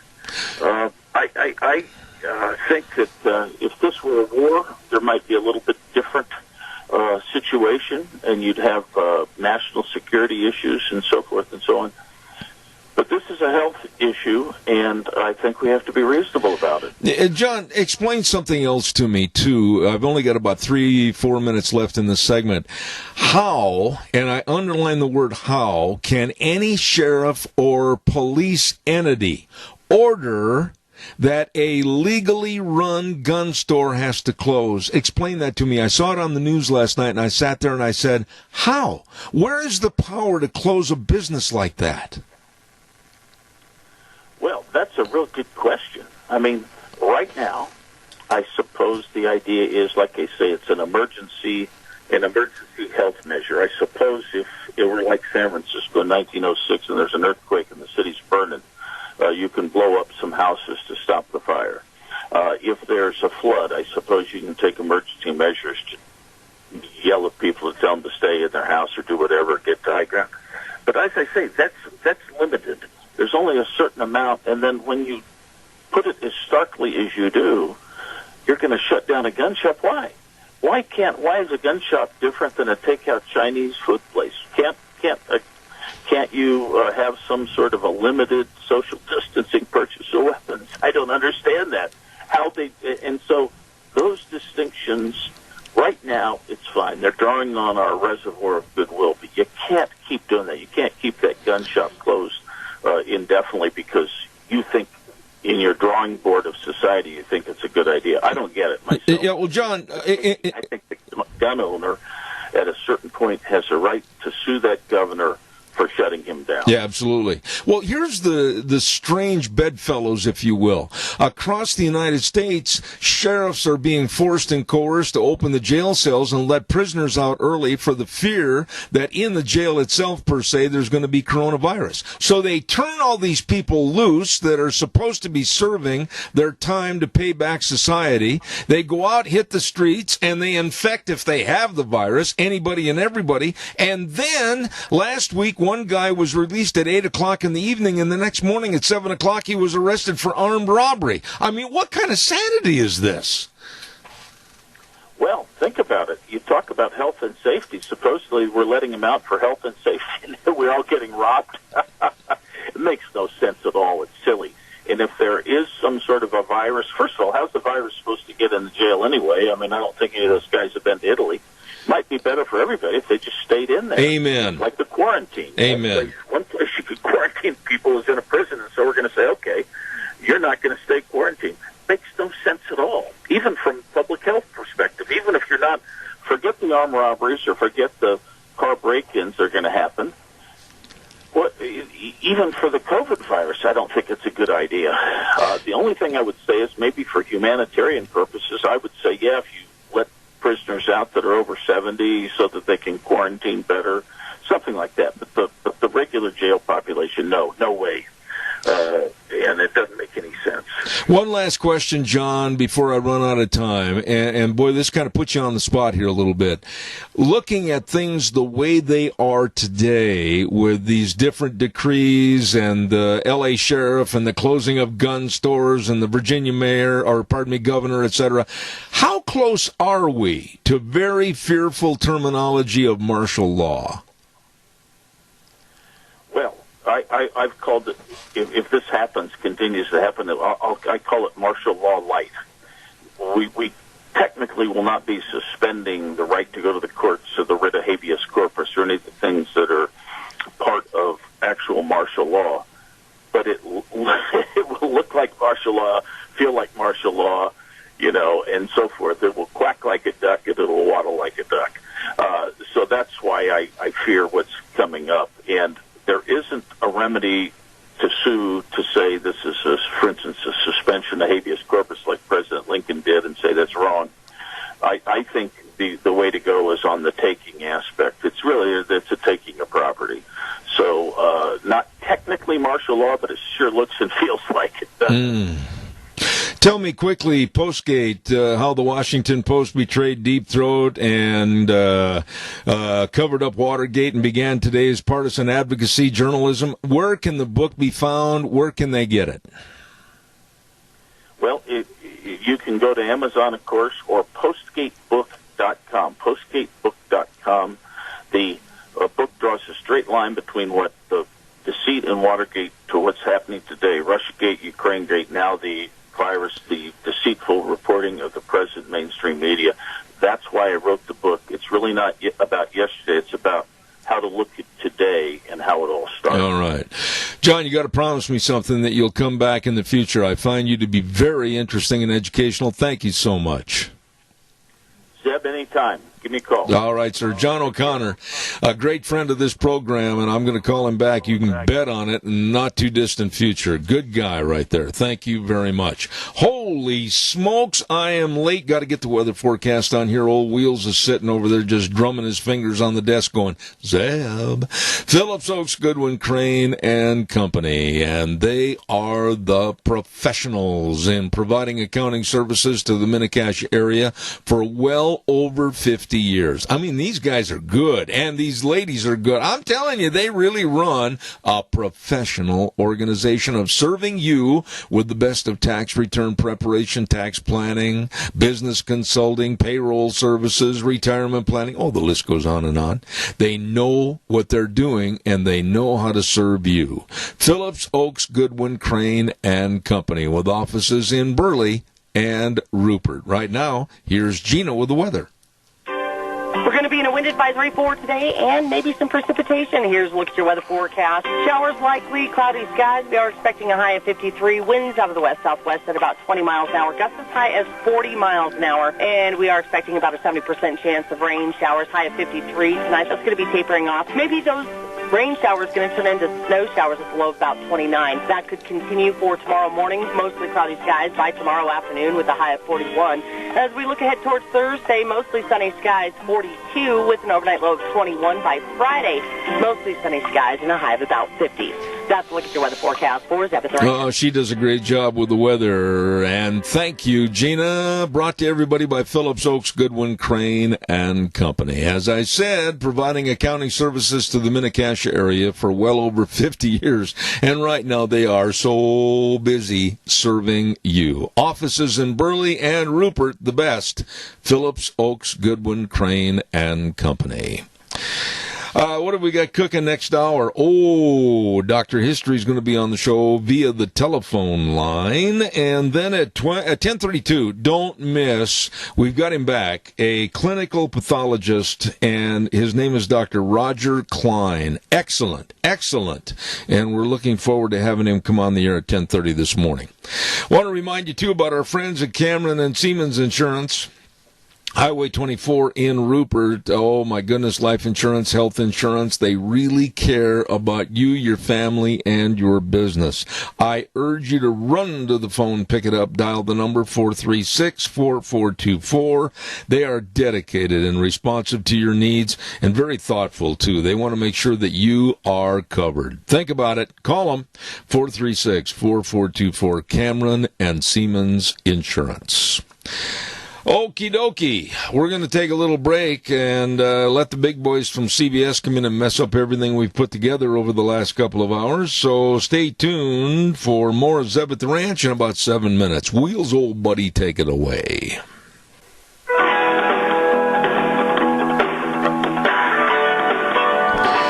Morning. I hope you're having a great day. Stay well, stay healthy, stay happy. I know it's going to be a challenge, but hang in there, please. Zeb at the Ranch, brought to you by our major sponsor, your Magic Valley Les Schwab Tire Centers, all 7 locations. Right now, a great big spring tire sale.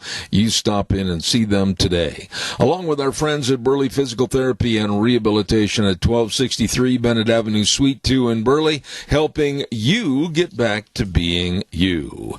And our friends at Greystone Crossing Senior Living at 1221 21st Street in Heyburn.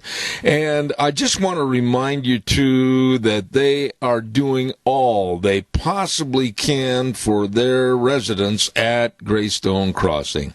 Yes, they provide 3 meals a day, 3 wonderful, delicious meals a day, snacks, housekeeping, and right now everybody's just kind of staying around and enjoying each other's company right now.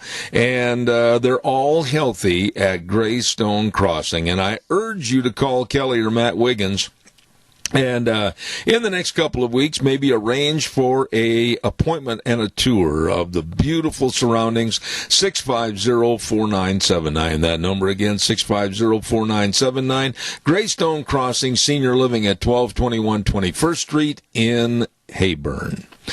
Real quick note, too, that it wasn't that many days ago, or months ago, I should say, that my wife and I our attention was brought to 7K Metals, where literally we can have silver purchases and they can be sent right to our home. You can create your own security bank through silver purchases, and I'll tell you, this is a great saving opportunity for you and your family, and a valued treasure for your loved ones in the future. Do I think it's a great deal? I certainly would, or I wouldn't have it on my program. I urge you to contact Lon Hardy at 312-8699 or Sharon Wilmot at 430-3259. Tell them I told you to call 7K Metals and silver purchases for you. Right now on a Tuesday morning, and we're doing this thing long distance. I don't like it, but that's the way we have to do it right now. My good buddy, Dr. History, good morning. Good morning, Zeb. I hope this phone works better than last week. Oh, well, can you hear me okay? I can, but we're going to have Wheels turn you up a little bit. Wheels, you're going to have to really ride that gain because he is a little low in my headsets. But what are we going to talk about today, Dr. History? Well, there's one historical event that seems to have a lot of historians weighing in with different accounts of what really happened, and that would be the Alamo. There's, like I say, a lot of historians have guessed as to what happened, but we're going to talk about one particular man, William Barrett Travis. You don't hear a lot about this guy. You know, you hear about Bowie and Crockett, but we're going to talk about Travis today. So it's 1836. 27-year-old William Barrett Travis carried a lot of weight on his shoulders. It's the early mornings of March 6, 1836. Now, this native South Carolinian had immigrated from Alabama to the Mexican state of, and I'm not going to say this right, Coahuila, Teja, something like that. I say yes. Anyway, hopefully you guys can figure that out. Okay. Anyway, 5 years earlier, that's where he was. He wanted to have a new beginning. Now, in the Alamo, which was a former Franciscan mission, is now serving as a fort, and he had been contemplating his impending end rather than a beginning, knowing what he was going to be facing.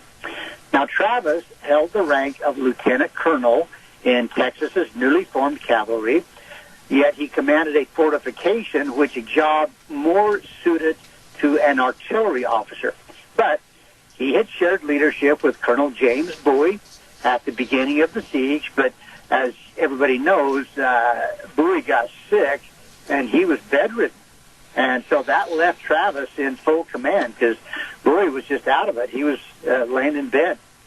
Now, Travis wrote a famous letter of February 24th, 1836, and it was the same day that Bowie got so sick he had to go to bed.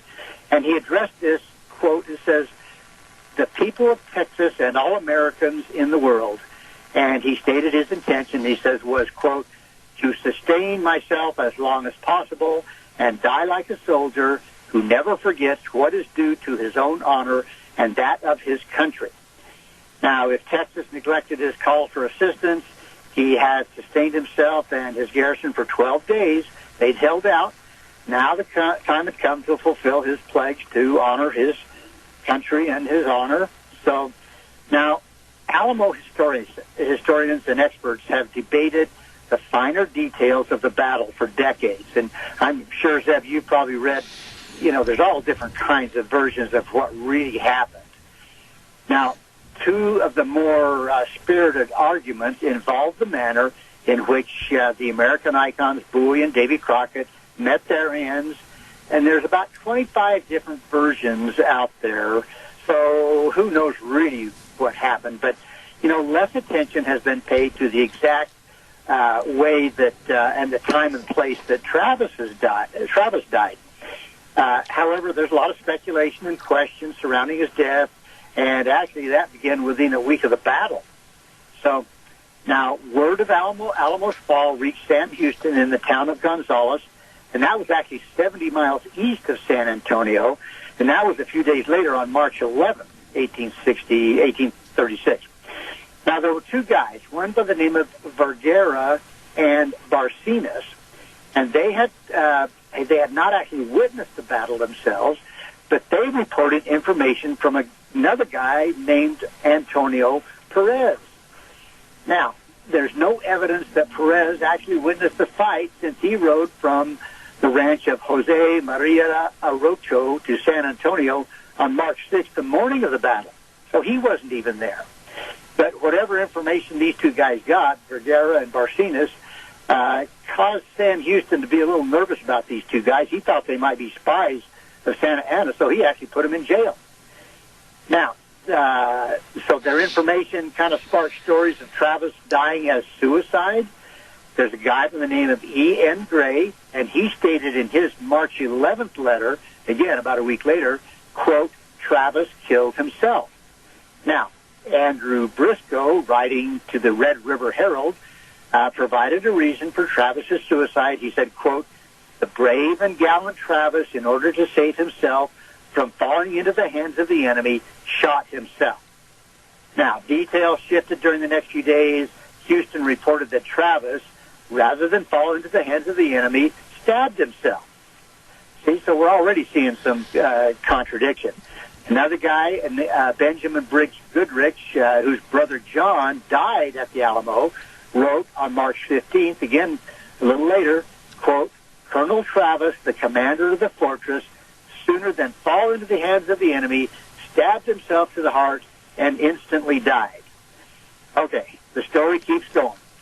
5 days later, in Nacogdoches, Texas, John T. Mason wrote to a Major Nelson, commanding Fort Jessup in the United States, quote, Travis and all his men were captured and murdered. Here we go. Another guy named of E. Boker, writing from St. Augustine, Texas, a week later, said, quote, Colonel Travis, the commander of that little band, was found dead, grappled with a Mexican officer with a sword through his body.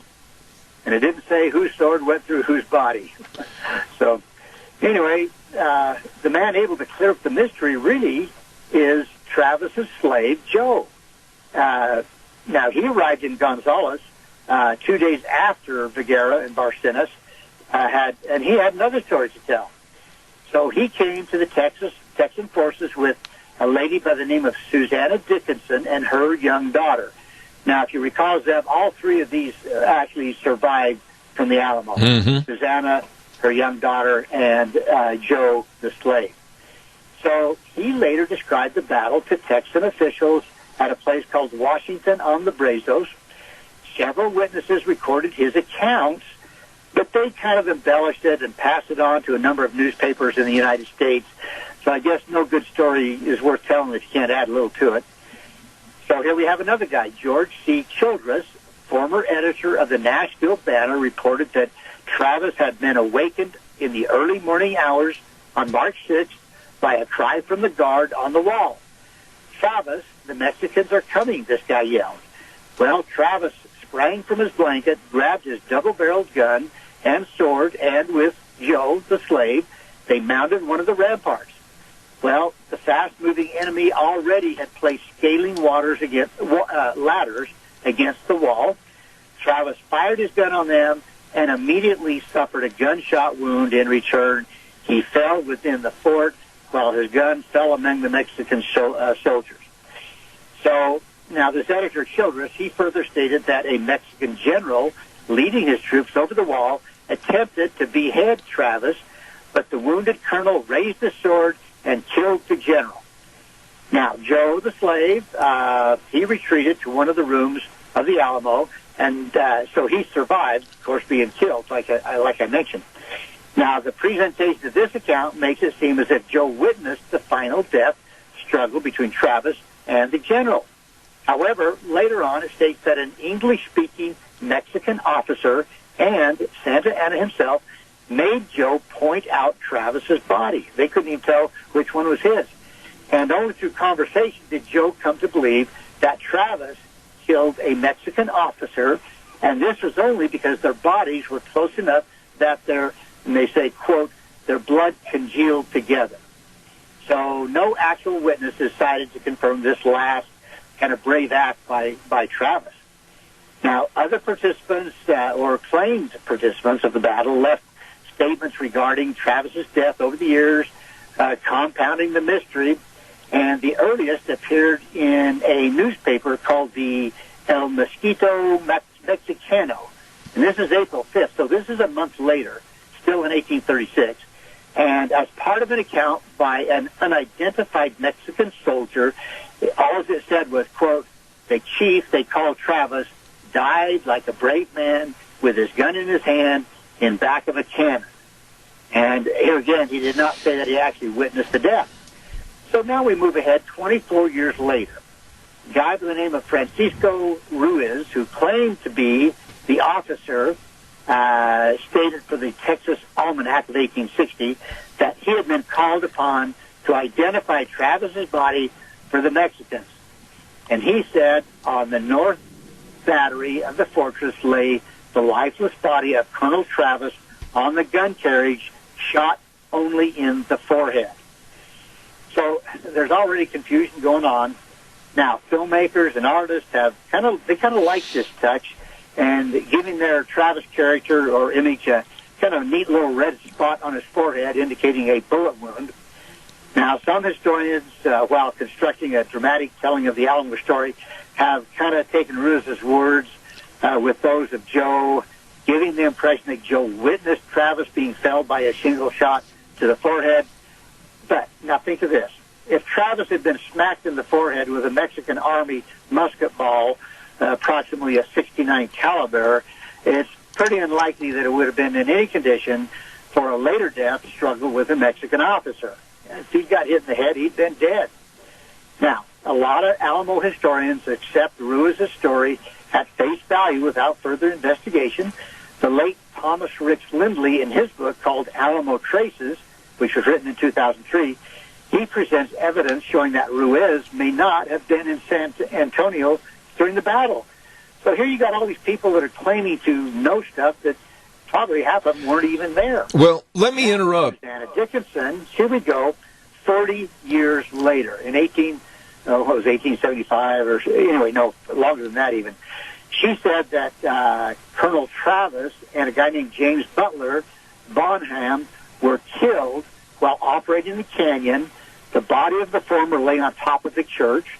That same year, Francisco Becerra, believed to have been a Mexican sergeant in the battle, related a story in which Mexican soldiers found Travis and Davy Crockett indoors. They said that Travis seized a gun's bayonet pointed at him and depressed the muzzle to the floor. Other soldiers opened fire, and a bullet struck Travis in the back. He then, and this is what they quote, what they said, quote, he then stood erect, folding his arms, and looked calmly, unflinchingly upon his assailants. He was finally killed by a bullet passing through his neck. Now, Becerra went on to say that Crockett stood in a similar position, and they died, quote, undaunted like heroes. So now we move ahead a few more years. 1889, an article in the Fort Worth Gazette cited a guy by the name of Felix Nunez, who claimed Travis manned a cannon just outside the open door of the Alamo Church. Mexican cannon and small arms fire silenced the Texan and killed Travis. 10 years later, newspapers cited the celebrated lady by the name of Madame Candelaria after her death on February 10th, 1899, stating, quote, what she said, Colonel Travis was the first man killed. He fell on the southeast side near where the Manger Hotel stands. Well, Alamo historians today argue that her presence in the fort during the battles may not have even happened, and she kept changing her story. She had 3 versions of Bowie's death and 2 really, really different versions of Crockett's death. Well, Travis, you know, he wasn't quite the star power of Jim Bowie or Davy Crockett, and so his last moments never really excited the same controversy or the curiosity as those of the other 2 Alamo heroes. However, the conflicting accounts by eyewitnesses or supposedly claimed eyewitnesses still provide enough mystery to spark conversation as to how and where he died. Now, to me, Zeb, the best account comes from Joe, the slave, who was a survivor, and we know he was there, that Travis, during the battle, provides the best bet on his transition into eternity. He says that he fired his double-barrel gun and immediately fell to enemy fire, one of the earliest Texan casualties of the battle. And Travis held the Alamo garrison together during 2 pretty rough weeks of the siege. He did not lead from the rear during the final battle, but he mounted the walls to face his enemy, and never forgetting his, quote, honor or that of his country. And he fulfilled his promise to the people of Texas and all Americans in the world, and he died like a soldier. Well, let me jump in on you. Whoa, Doc, wait a minute. Let me jump in a little bit. You've gone without oxygen for 20 minutes, and I'm afraid you're going to pass out. A couple of things I wanted to ask you about. You used the word, I think you said Santa Anna, the general of the Mexican army, had made the statement, or someone working under him, that the Texans in the Alamo were captured. Now, I have understood from all the things I've read and the books that I have, dating all the way back to when I was in college, that no survivors, nobody was captured except the priests that were in there and the mothers and the children of some of the combatants. Those are the only ones that were captured at that time. Right, and I agree with that because, like I said, that was another story that came out that said that they were captured and killed, and I don't buy that one either. So. And the other thing I wanted to ask you about is, you know, it's really kind of ambiguous and really kind of odd that someone would say, well, I saw Travis die this way, or I saw Davy Crockett die this way. You got to remember there's a raging battle going on, and for someone to come out later and say that they saw this, and you have to ask yourself, how did you see this or not be a part of all the action or have somebody shooting at you? I mean, there was absolutely no respect for any human life during that battle. No, and as I've gone through these various accounts, I mean, pretty much a lot of them you can't really hardly believe. I mean, they, like I say, there's so many accounts, and what you just said, some of them probably were not even there at the battle. Yeah. So I agree with you that I don't think we really know for sure. The only one I feel somewhat confident in is Joe the Slave's version of how Travis was. He took his double-barreled gun and ran up onto the rampart and was shot and killed, being one of the first ones killed. That, to me, is probably, the most likely case of what happened. And you know, really, when it comes to history or the story of what actually happened, I think I would rely on the priests that were there, and they were asked immediately by other Texicans, they were called that at that time, after the battle, and of course Sam Houston and others, they were interviewed, the mothers and the wives and the children that are old enough to remember what happened, but I don't think anybody's reliance on how they died or where they were standing, I don't think that holds any water anyway. I agree with you. I don't think, like I said, there's a lot of theories, a lot of ideas, and I don't know that we really have any idea really what happened to any of them, even Crockett and Bowie. Yeah. I mean, we think we know, but did it really happen that way? You know, we don't know. So. The problem with history, you and I've talked about this many, many times, is that unless you really, and I hate to sound graphic on this, but it's the truth, unless you've got somebody there with a video camera or taking notes or firsthand observance, it's all a matter of speculation. It really is. You know, I've got a copy here of a letter that Travis wrote to the fellow citizens and compatriots. And he goes on in this letter to say how he's being besieged by 1,000 or more Mexicans under Santa Anna, how the bombardment is coming, and that he's going to try to fight, you know. And He says, I am determined to sustain myself as long as possible and die like a soldier who never forgets what is due to his own honor and that of his country. And he says, victory or death. And he signs that William Barrett Travis. You know, that was the letter he sent out wanting to get reinforcements. Yeah. Which, of course, we know did not happen, didn't come. Absolutely. You know, I think we can sum up this story about the Alamo in the same vein as what happened with Billy the Kid, what happened with Jesse James, what happened with Butch Cassidy and the Sundance Kid. I mean, there's a lot of variables that we do not know today. Yeah, it's true. I ran across this story and I thought, well, I just throw a little more confusion onto the fire here. So I don't think we know any more than we did, but at least those are some of the versions of what may or may not have happened. I really enjoyed listening to that story, and when we get things pieced back together again to where we can be in the same studio, let's do this one again or another story of its type. Dr. History, God bless you, man. Stay safe, stay healthy, you and your family, and thank you for an excellent program this morning. Thank you, Zeb. You have a good day. My friend, you betcha. Dr. History, thank you so much. Want to remind you, too, about our friends over at Patterson's Electronics. Oh, my. Very educational conversation with Curtis the other day on the telephone. I learned all about the different products they've got over there. Oh, I'm telling you, technology. Woo-hoo. They've got it all at Patterson's Electronics, 421 East Main in Burley. You know, Curtis and Lorena and the staff are open Monday through Saturday, 9 to 6, and they've got all your needs for audio and video equipment. Oh, my goodness.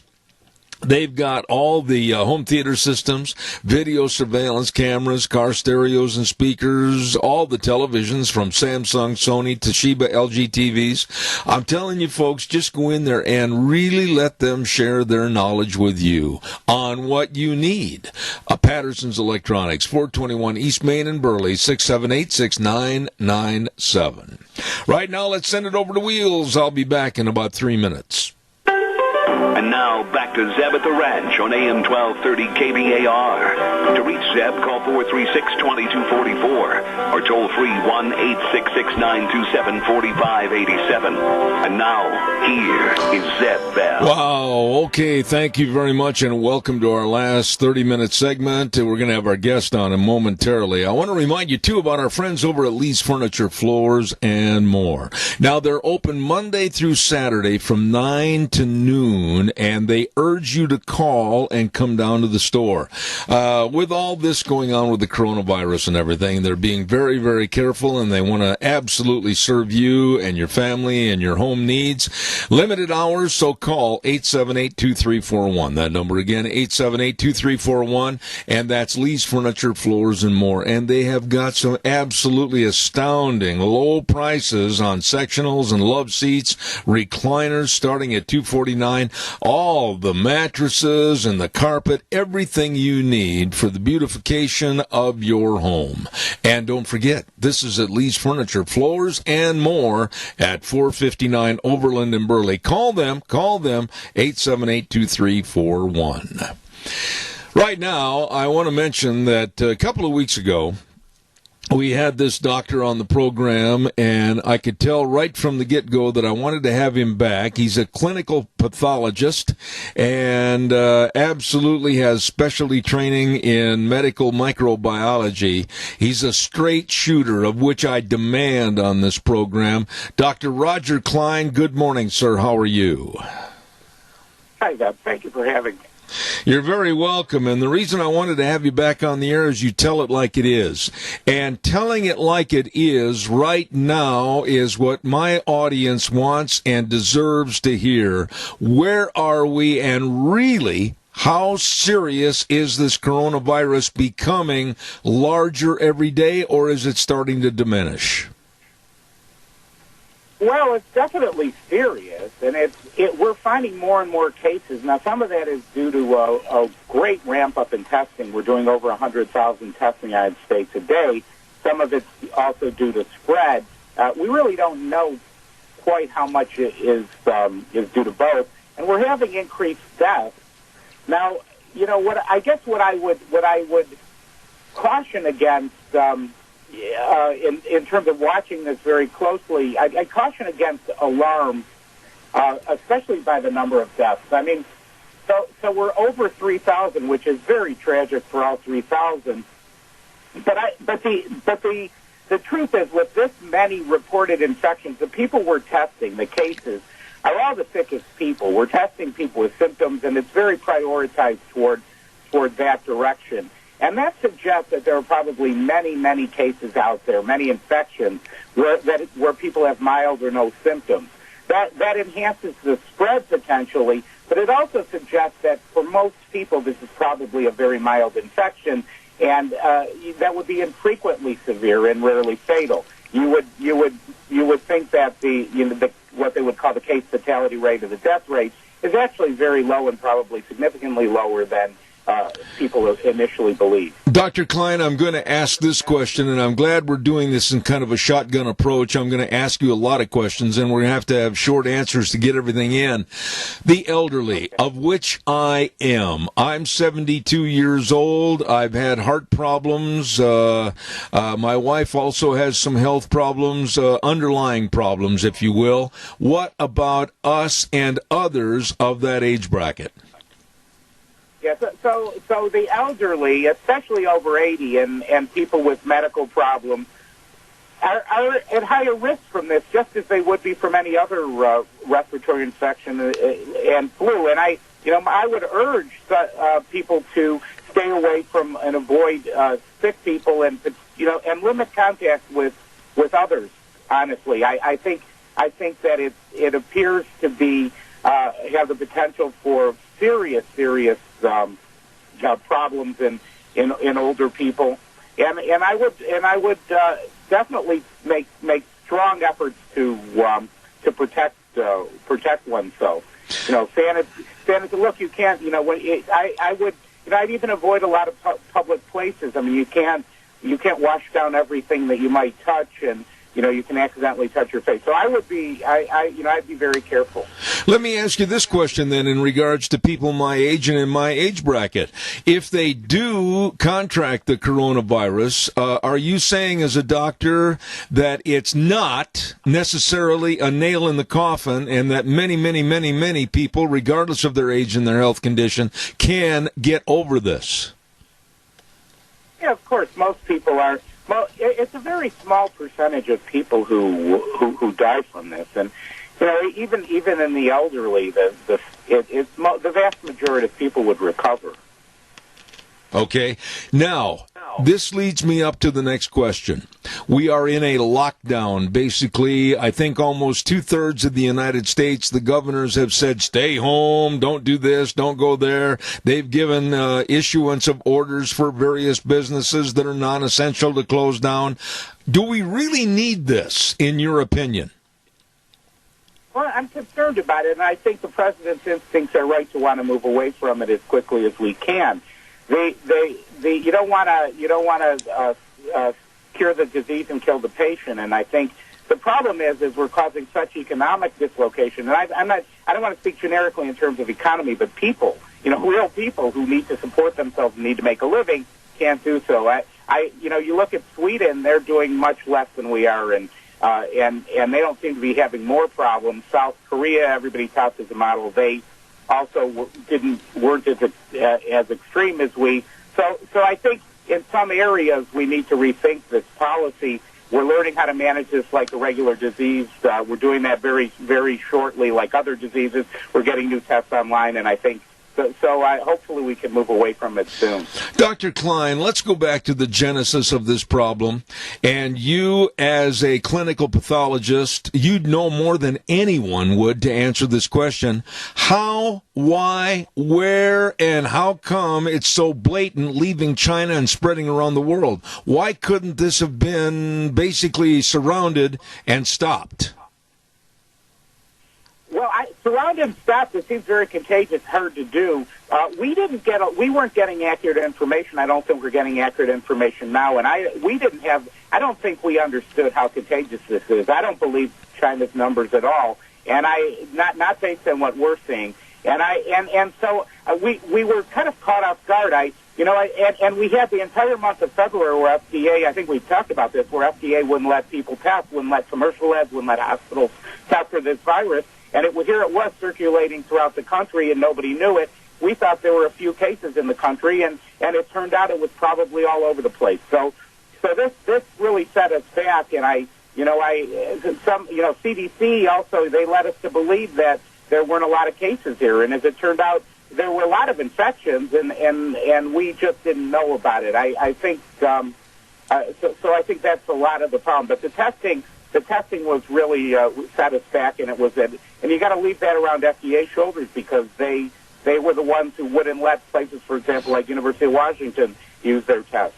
Let's go back to the genesis, though. I mean, as a doctor and basically a detective of what's going on with microbiology and everything else, what about the genesis of this actual virus? Was it caused because of what they call the wet markets of dead dogs and cats and bats in open-air selling in China? Was it caused by an oops in a laboratory? I mean, what do you think the genesis is?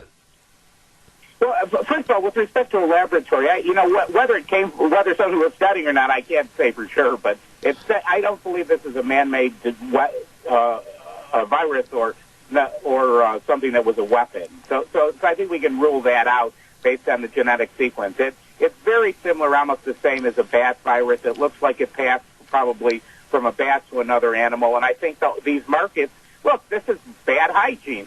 You've got people with animals, and it's very unclean, and a virus probably jumped from an animal to a human and spread. And even if it didn't happen there, the conditions for spread in that type of environment are really great. Sanitation is very, very important. Okay, but that being said, though, Doctor, they're not stopping. I mean, they still have these markets. They still have these wet markets. What's going to keep this thing from not exacerbating and getting bigger and bigger and prolonging its life expectancy all around the globe? Well, I think first of all, we're going to build immunity to it, so it will have less effect. So this particular virus, we're going to, more people get infected with it, and then we'll have both what's called herd immunity, where it doesn't spread as easily in the population, and as well as individual immunity. We're going to have a vaccine, and we'll have tests. We'll be able to treat it like other respiratory viruses. We'll probably even have medicines to treat it in the very near future. They won't cure it, but they'll probably make the course milder. What about the opportunity, and I hate to use this word connected with this virus, to mutate, change directions, and rear its ugly head again when we look at a cooler temperature, cooler climate going into the fall? Yes, possible, and it's definitely possible. It's possible it will be with us. There's also a possibility it won't. I think we haven't seen the mutations, the changeability. A virus is just really a piece of genetic material that's surrounded by some proteins and fats, and it's not really alive in the classic sense. It uses your own cells. It takes them over and replicates inside your cells. I think the point is that its genetic material doesn't seem to change that much. So I think people are optimistic that we're not going to have another flu-like situation where you have constant changing every year, and it's with us, and we get vaccines and they don't work because it's evolved around them. What would you say about the Trump administration and the handling of this coronavirus crisis as a doctor sitting back, kind of looking in from the bleachers as to what's going on and how they're handling it from 1 to 5, 1 being not so good, 5 being excellent? Where are they? I think they're in an excellent mode. I mean, this has been very challenging, and there's been So it's been a difficult thing. We weren't given accurate information out of China. I think a lot of the data that we've gotten is unreal. Is not reliable. And I think that the president, what is great is the way this president has mobilized the public and private sectors. I mean, we're seeing amazing development. You think about this and look at it. We're talking spans of a couple, 3 weeks. To go through almost no testing to over 100,000 a day. We've tested over 1 million people. We've got drugs already that people are using in trial and on what they call compassionate use basis, where we've got already a trial started on a vaccine.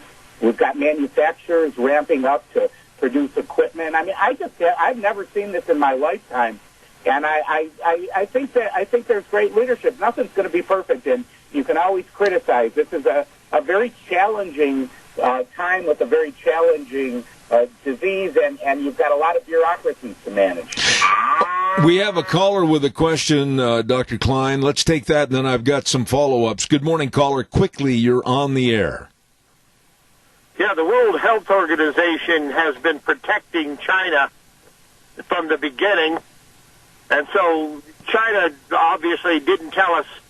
We really don't know when this thing actually started, and so I mean there is some evidence, but the fact that the World Health Organization is protecting China is just there is no words to describe it.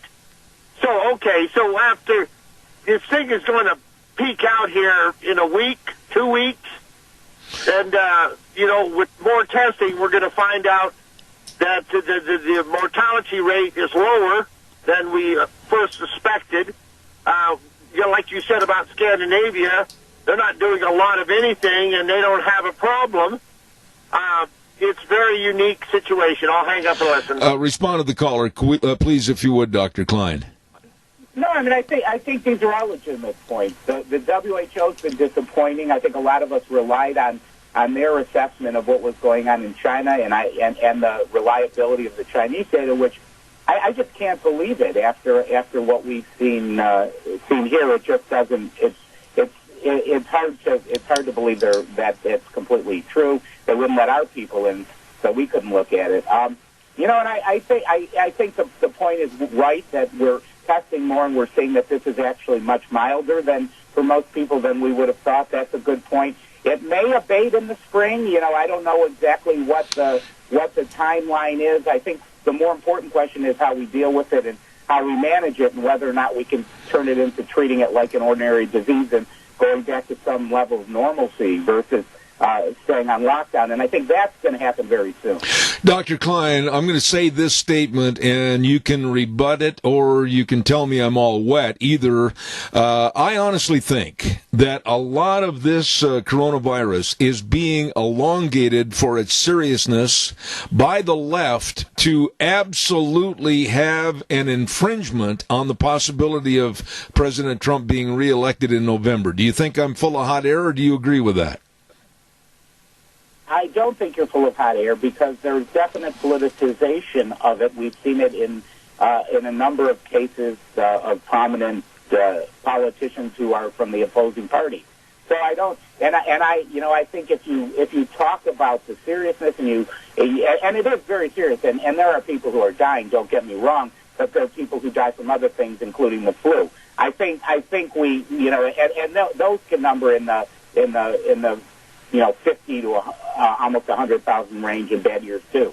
But I think that we've seen you'll see differing opinions on the level of hysteria that's generated. So I think politics is unfortunately and sadly factoring into this. It definitely inhibits the ability to come together and really put a damper on it. Last thought, and I hope and pray that this does come to fruition. I hope and pray that this is short-lived to the point where in the next 10 to 20 days, people can start looking at their business and saying, yes, we're going to open the door. Yes, we're going to be contributing to the economy. Yes, we want to get back to work. Your thoughts. Can we do this in perhaps the next month by May 15th? Look, I can't. It's hard for me to give a day because this is based on human judgment. I think the president's instincts in trying to push forward to do it sooner rather than later are the right ones. What we could really benefit from now would be what's called serologic testing, so that we could understand what the real prevalence of infections are, so that we could get a more accurate handle on just how serious the disease is for individual people. But my sense of this is it's all over the place. It tends to be mild in most cases. We need to protect certain people very heavily. We need to keep sick people away from other people, and we need to start moving on with our lives. You can't, you're balancing two things. You can't destroy people work their lives to build a business. You can't destroy it. You've got people laid off from retail stores and restaurants, and they need to support their families. So I think we need to move forward and start looking at this the same way we look at other infectious diseases. Ladies and gentlemen, I'm honored to have this gentleman on my program, clinical pathologist Roger Klein, MD. Thank you, sir. God bless you. Stay well. And please come back on the program in the future. Thank you so much. Yeah, thank you for having me. Thank you, sir. Dr. Klein, and answering the questions about the economy, about the virus itself, etc. And we had him on about 2 weeks ago. And thanks to a very good friend of mine, Matt Martini back east, made the connection to have him back on the program this morning. So I thank him very, very much. Right now, it's time for the weather. 40-mile-an-hour winds this afternoon? I don't want to hear about that. The weather brought to you by Scarro's Meats. Don Scarrow and the crew at 331 North Road, Jerome. I drool every time I think about all the delicious bratwurst and the sausages and the tri-tips and the marinated pork ribs and all the bacons. Oh, my. It's delicious. Go to their website, scarrowsmeats.com. You'll see what I mean. Or give them a call at 324-7657, Scarro's Meats in Jerome. And right now, here's Gina with the weather. We're going to be in a wind advisory for today and maybe some precipitation. Here's a look at your weather forecast. Showers likely, cloudy skies. We are expecting a high of 53. Winds out of the west-southwest at about 20 miles an hour. Gusts as high as 40 miles an hour. And we are expecting about a 70% chance of rain. Showers high of 53 tonight. That's going to be tapering off. Maybe those rain showers going to turn into snow showers at the low of about 29. That could continue for tomorrow morning. Mostly cloudy skies by tomorrow afternoon with a high of 41. As we look ahead towards Thursday, mostly sunny skies, 42 with an overnight low of 21 by Friday. Mostly sunny skies and a high of about 50. That's a look at your weather forecast for Zeb at the Ranch. Gina, thank you very much. Job well done and appreciated. And the weather brought to you by our dear friends at Scarro's Meats. Don and the crew at 331 North Road, Jerome. I've got to invite him over to be on the program live someday. And then, by the way, just by happenstance, say, oh, please bring some bratwurst on the way. 324-7657, the number to call. Scarro's Meats, changing the way we eat, one delicious bite at a time. Okay, now you heard the story earlier this morning that the May 19th Idaho primary going to stay on May 19th, and it's going to be an election by mail. Here's what we're doing. We are, after this program, we're going to be on the phone with Representative Fred Wood and, of course, Senator Kelly Anthon and Speaker of the House Scott Bedke. We're getting all this information compiled as to how this is going to work and how it's going to be distributed as far as information to you, the public. And hopefully I'll have a little bit more of a clear, precise program to tell you about in the first hour tomorrow. So don't forget the May 19th Idaho primary will be conducted by mail, and that's according to the governor, Brad Little. So we'll get all the particulars, all the facts, and have that laid out for you. Want to remind you, too, a great big shout-out and thank you to our major sponsor, And that's, of course, your Magic Valley Les Schwab Tire Centers. I am proud of these folks. They try hard, and they try harder than anyone to be of service to you. Absolutely, with a great big spring tire sale going on right now. All the tires, all the sizes, all the tread designs for all the vehicles. And that's really kind of lumping it all together. They've got it all. And all of these folks really understand tireology. They know the tires that are going to do the best job for you.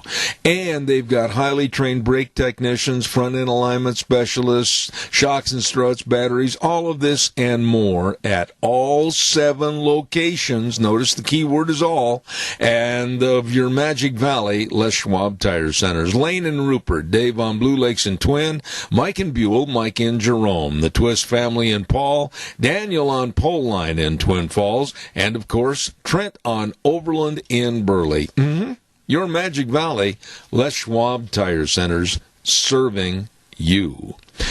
Boy, have we got a home run tomorrow with a lot of great guests. We've got Dave Bego on. We've got, lawyer with the Pacific Legal Foundation. We've got the attorney to the stars in Los Angeles, James Herson, among others. So tune in as we start a brand new month tomorrow on Zeb at the Ranch. Caller, quickly, I've got a minute left. Go ahead. Well, you know, there's a lot of evidence that says Tom Hanks brought this to the Blaine County. And then he apparently went down to Twin. And this is just not me making it. There's evidence of this. And he is in quarantine in Australia with his wife. And, these people up there that, that travel around in jet set, they probably ignored it. They didn't care. And see, this is part of the reason why the pressure is being put on Brad Little to quarantine the state, shut down the state, because I believe there's pressure coming from up there. And so, people with money, you know how that stuff is. Well, all I'm going to say as we wrap the program up, all I'm going to say this morning as I get ready to wrap it up, Randy, I'm not disputing a thing you're saying. I just think that you and I both are on the same page. I'm going to adhere to some of the rules and regulations for a time. And then, and it's already affecting my business, I know it's affecting yours and others, we have got to look at the bottom line soon, and get people back to work. And I'm going to talk more about that tomorrow morning, and I'd really like you to chime in. But I've got to run. I'm over time. God bless you, man, for your call. Thanks, Mike. All right, take care. That's going to be it for today. We're going to wrap it up, put it back in the box, and say tomorrow morning we'll be back here at 8:06. And we always mention the way things were, the way things ought to be. And the 4 words we really maintain is the words we cherish the most: in God we trust. See you tomorrow morning at 8:06. God bless.